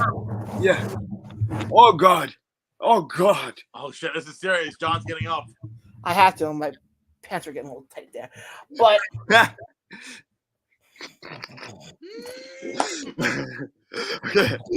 yeah, I was saying that to see if somebody would. I'm even pushing the chair in. Make sure you don't fall off the chair when you sit back down, John.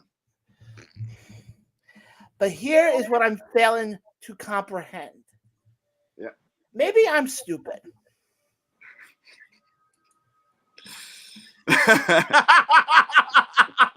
Yes, Carl? Continue. Punk, to me, if you want to put Punk in any part of this, top teens, lower 20s, but number 3? Explain to me this one, okay? You don't want to put Moxley in the top 10. Fine, for whatever reason. Cody Rhodes is number 6. Okay. That's well deserved. That's well deserved. Even though Cody Rhodes should be higher than CM Punk. Yeah. That's true. Cody Rhodes should be 3. Cody Rhodes wrestled a match at Hell in a Cell against Seth Rollins with a broken freaking torn pec. Yeah, exactly. But where's Seth? I'm curious to see where's Seth Rollins in the. I'll tell you in a second. Listings. Go ahead, Carl, as I try to find this. The problem with the PW 500 is a bunch of fucking retards that don't know their ass from their head. Yeah. CM Punk is the biggest thing. Oh, no, he's not. He's a washed-up son of a bitch. Is number 17. Really? Yeah. Wow. MJF That's is low. number That's 16. low. That's low for Seth Rollins. That's bad. Like low for Seth Rollins. Yeah. He should be higher. I'm sorry. You want to take 2 guys out of the that are from 10 to 20 and put them in the top 10? I'll tell you exactly who they should be. Yeah. Moxley and Cardona. Yeah. I really think, especially with what Cardona's done on the Indies, but the fact that you put Punk at number 3, they think Punk is the god to everything. He's not. He's a washed-up son of a bitch that left 7 years ago because he couldn't get his fucking way. and I'm sorry, he's He's being a little bitch again right now. And anybody who, and yes, we've spoken about what happened there plenty of times. I'm going to say this on the air right here, John, and I'm going to get chastised for this. I know I am, and I don't give a shit. His ass needs to be fired from the AEW. He should be blackballed for life. You know what's funny, Carl? I agree with you. Yeah, that's. I agree with you for one reason. He did the same thing in WWE. He did the same thing in AEW. What promotion would want to bring him in knowing that if he doesn't get his way, he's going to throw a temper tantrum? Because that's essentially what he did at the media scrum. The worst is you're sitting there with the owner of the company bad-mouthing his vice presidents. Okay? Pretty much. And I'm going to say this. The vice presidents should not be performers. No. Yeah, that's true. If you're going to have vice presidents, have guys in the back that are non-wrestling. Yeah. That have been in the business to do this.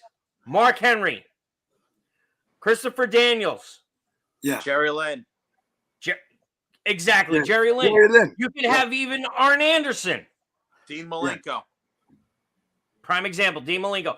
You have many, many coaches in the back that could be your new executive vice presidents. Dustin Rhodes.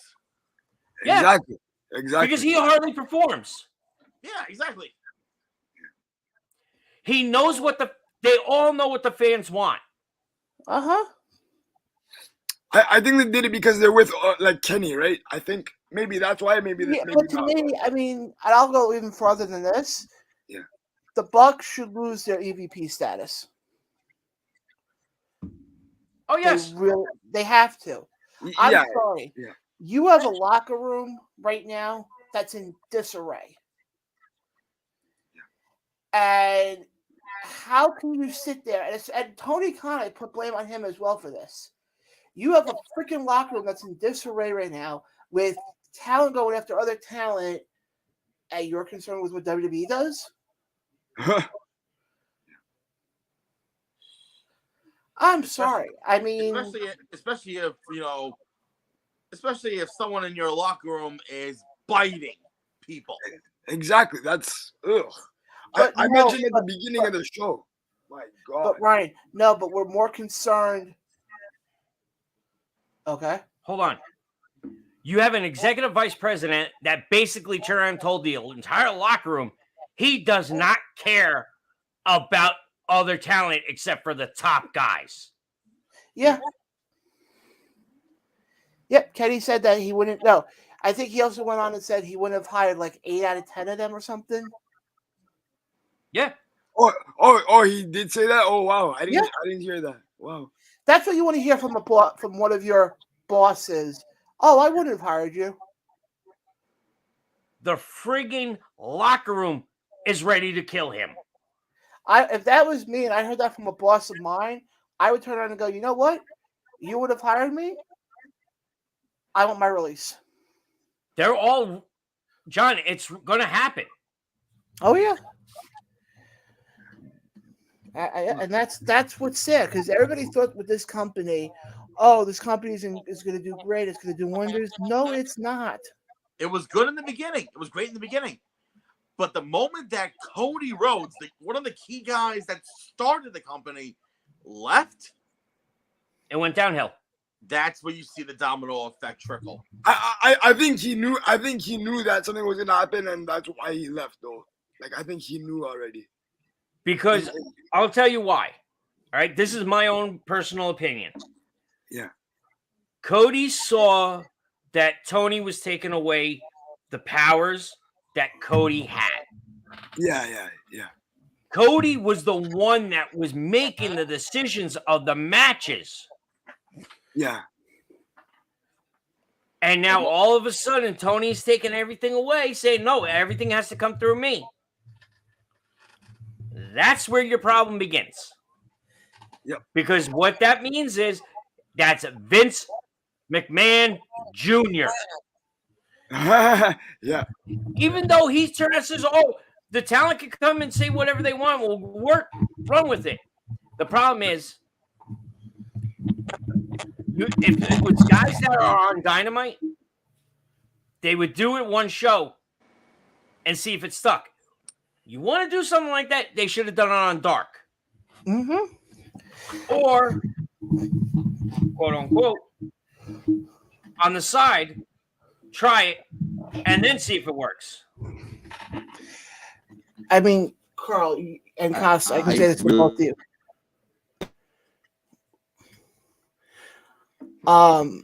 You guys have been technical difficulties of Mr. Peterson. Yeah.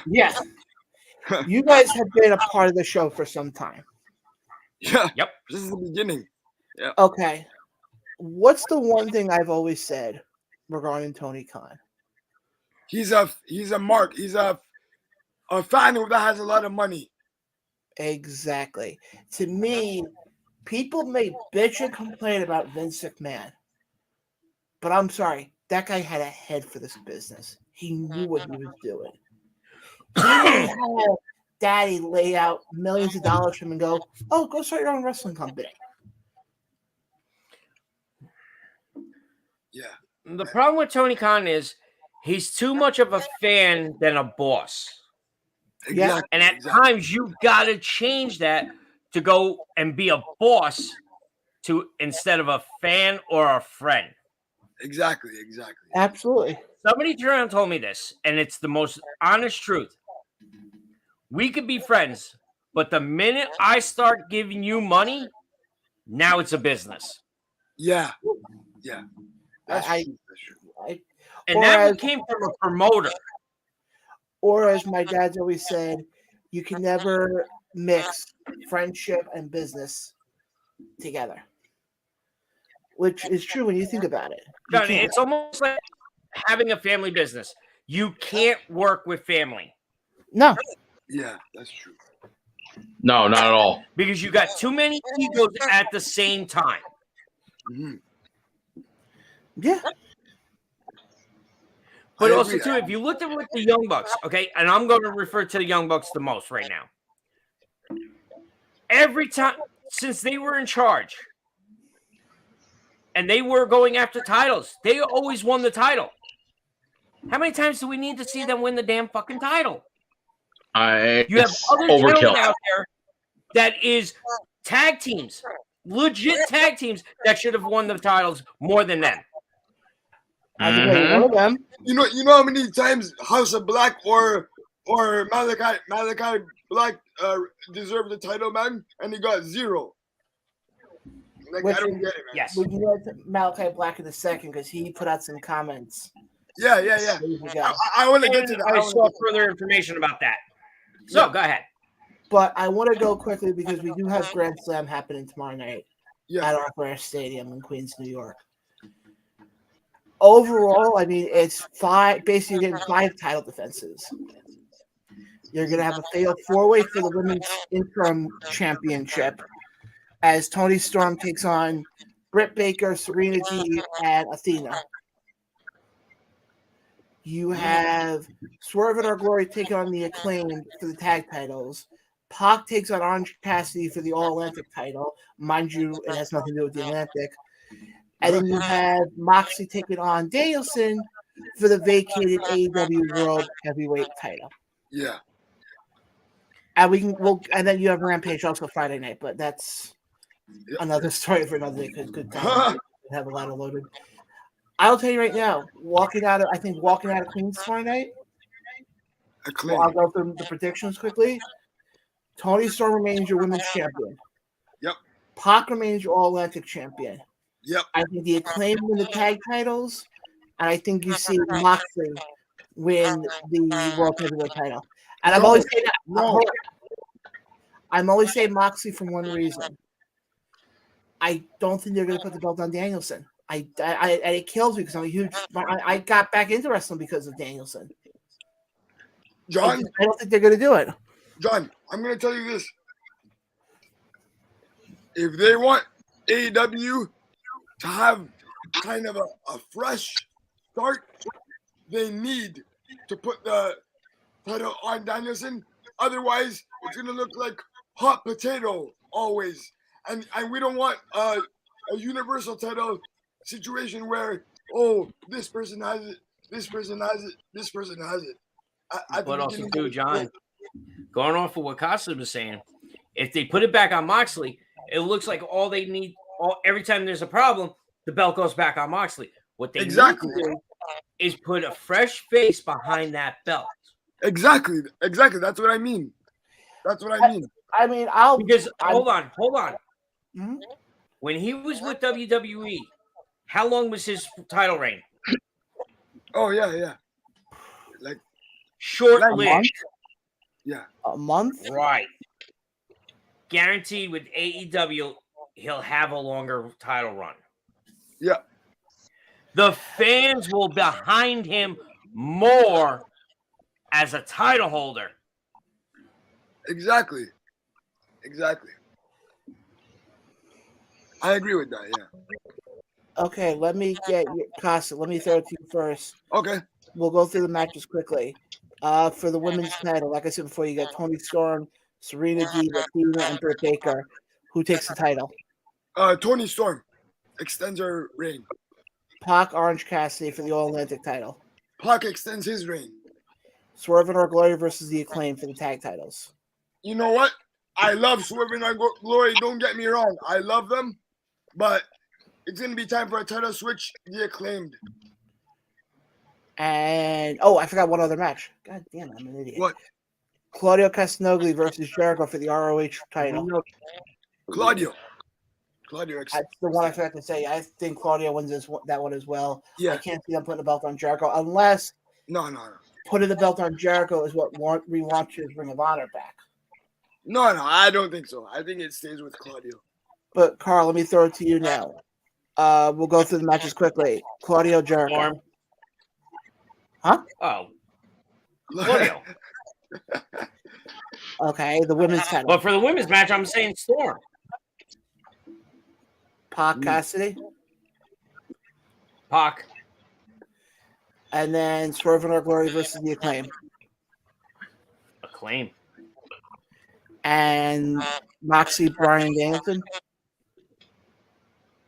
Danielson. Yeah. Mr. Peterson. Yes, sir. I'll go through the matches with you quickly. Moxley, Danielson. God, you're giving me that match. Danielson, because if you remember, his first match was at Grand Slam last year in that same building, so it's got a little, resurgence for him, a little retribution. Full circle, bro. Full circle. Swerve and Our Glory versus the Acclaim. If the Acclaim doesn't win, then I feel like that building is gonna burn to the fucking ground. Yeah. Pac, Cassidy. Yep. And also Swerve turns on. Yeah. I can see that. Yeah. Pac and Cassidy. Pac. As much as the Orange Cassidy also, there's no way they're dropping the belt off Pac this soon. And then you have the women's Fatal 4-Way. Tony. Because I have a feeling somehow Jamie Hayter is going to get involved. Yeah. That's another storyline. Yeah. So we're pretty much in agreement on most of them. And Claudio winning the Ring of Honor World Title. What to be about that, John? Or retaining it. Yeah.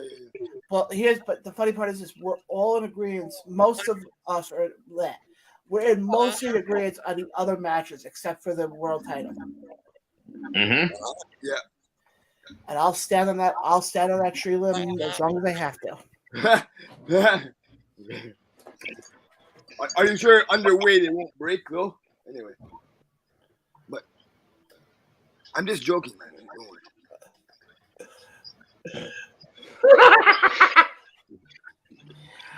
But guys, it's gonna be a fun night tomorrow night. And then you have Rampage on Friday. The one match I'm looking forward to on Rampage, and I will be able to watch Rampage live this week, is Sammy Guevara versus Eddie Kingston. Oh, hell yeah. Oh, yeah. That's going to be a Sammy's going to get his ass whooped. And folks, if you've been keeping tabs with Sammy Guevara's Twitter account lately, supposedly the speculation is that he is ending his vlog.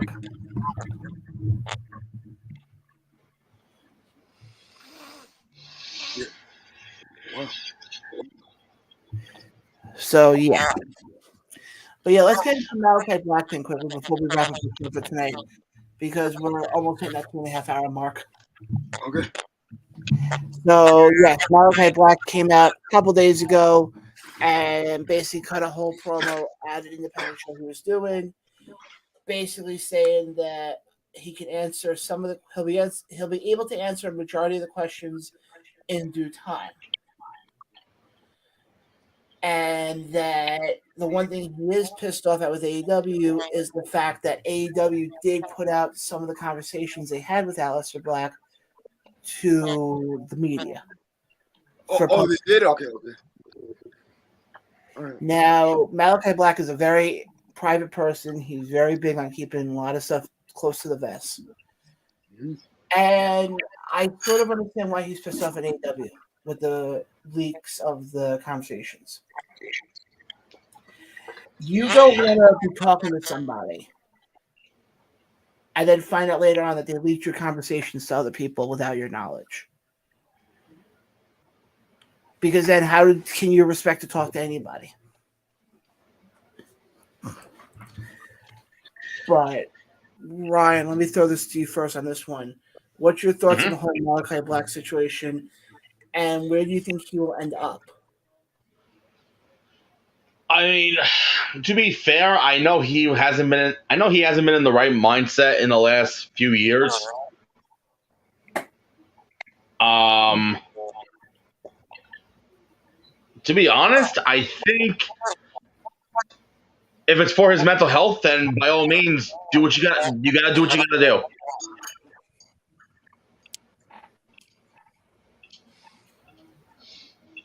Now, here's something else. Everybody was afraid that the House of Black was going to break up because Malachi asked for his release. Finally, was given that conditional release. However, Tony Khan did something smart. Okay. He trademarked House of Black to keep them together. Yeah. You want to? Would you like to know that's my? A good thing. Yeah. That's true.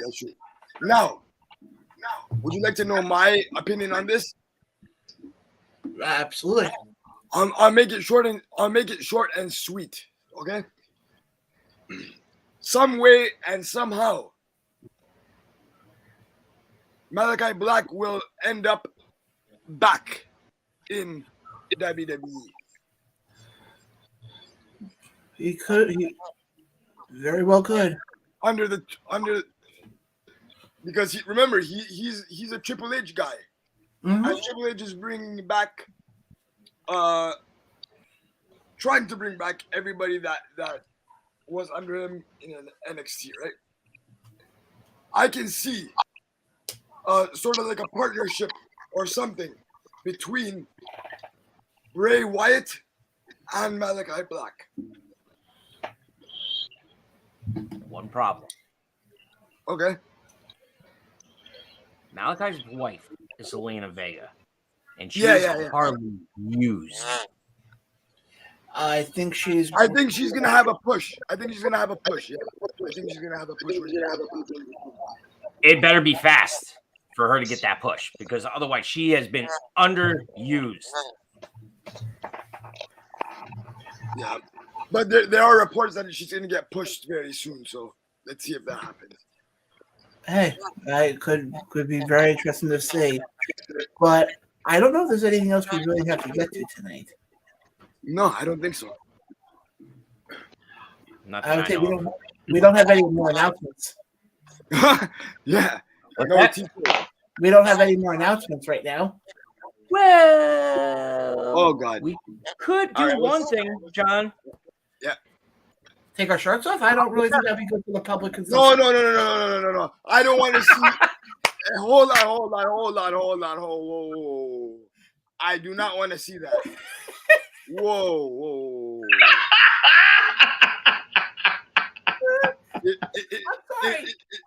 If that happens, I'm leaving the stream here. Okay. I'm sorry. I'm not. I was like, what are we taking our shirts off? Oh, Jesus Christ. Carl, come back on. Oh, yes. I know what Carl meant, though. Oh, I know. John should understand this one, too. Yeah. Carl, I'm being an asshole. I know. What else? No. Okay, can the two people behind the scenes please hop on screen, please? Real quick, John. The reason I'm not is I'm stretching my legs and I don't need people to see me standing. Unlike you. Yeah. Me too. Okay? Oh God. Exactly. But John, what did we just accomplish today? Yes, folks, we have now can announce Thank you. that we will have T-shirts coming out around the beginning of October. Which, if you happen to see us at Celebfest in Baltimore a couple weeks later, you can purchase your own Around the Ropes T-shirt. Oh wow! Yeah. And actually, Mr. Carl, I actually took a screen grab of the shirt. Okay. Okay. If you would like me to reveal it, Reveal it, John. give me a second. I have to get to my phone here. Okay, I don't care about Boston. Folks, here is the official Around the Ropes T-shirt. Oh, that looks sick. Those will be available to you in the beginning of October.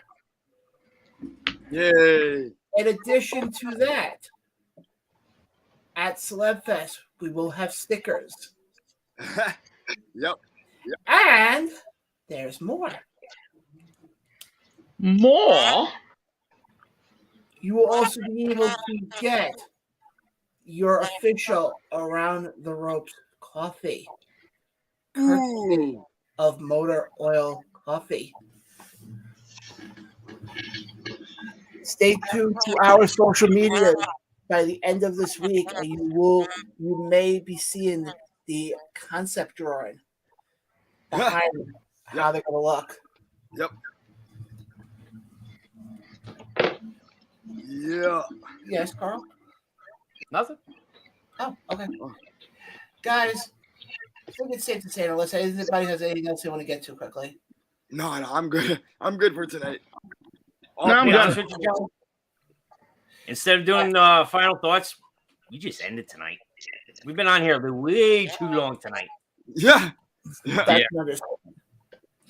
But guys, want to thank Alex Aceta for joining us tonight. Hey, you got the name right! Fantastic! We have Invictus happening Sunday, Pro Wrestling Magic on Saturday. Carl and Ryan will be at Ace Pro Wrestling on Friday. Have fun, guys. Have fun. It's gonna be fun. And I can actually say it, we will be there with legs. Oh yeah. Is he coming Saturday too? Yes, he is. He won't be there Sunday, but he'll be there Saturday. Will he be there Friday? Oh, yeah. He's picking me up right after work, and we're heading right over to you. Beautiful. So there's going to be a nice crowd there for the Around the Ropes podcast on Saturday. Yeah. Yep. But, guys, if you see us at any of the shows this weekend, definitely come say hi. We don't bite. Except maybe for anyway. I'm not gonna do that, but and stay tuned to our YouTube pages for our next YouTube exclusive, which will probably be dropping Thursday morning. yeah. As we will be previewing Pro Wrestling Magic's upcoming show with general manager and ring announcer himself, Mr. Shane Fair. So definitely stay tuned for that. That's going to be fun. But guys, I think it's safe to say unless Carl, you're working on something right now. No. Okay.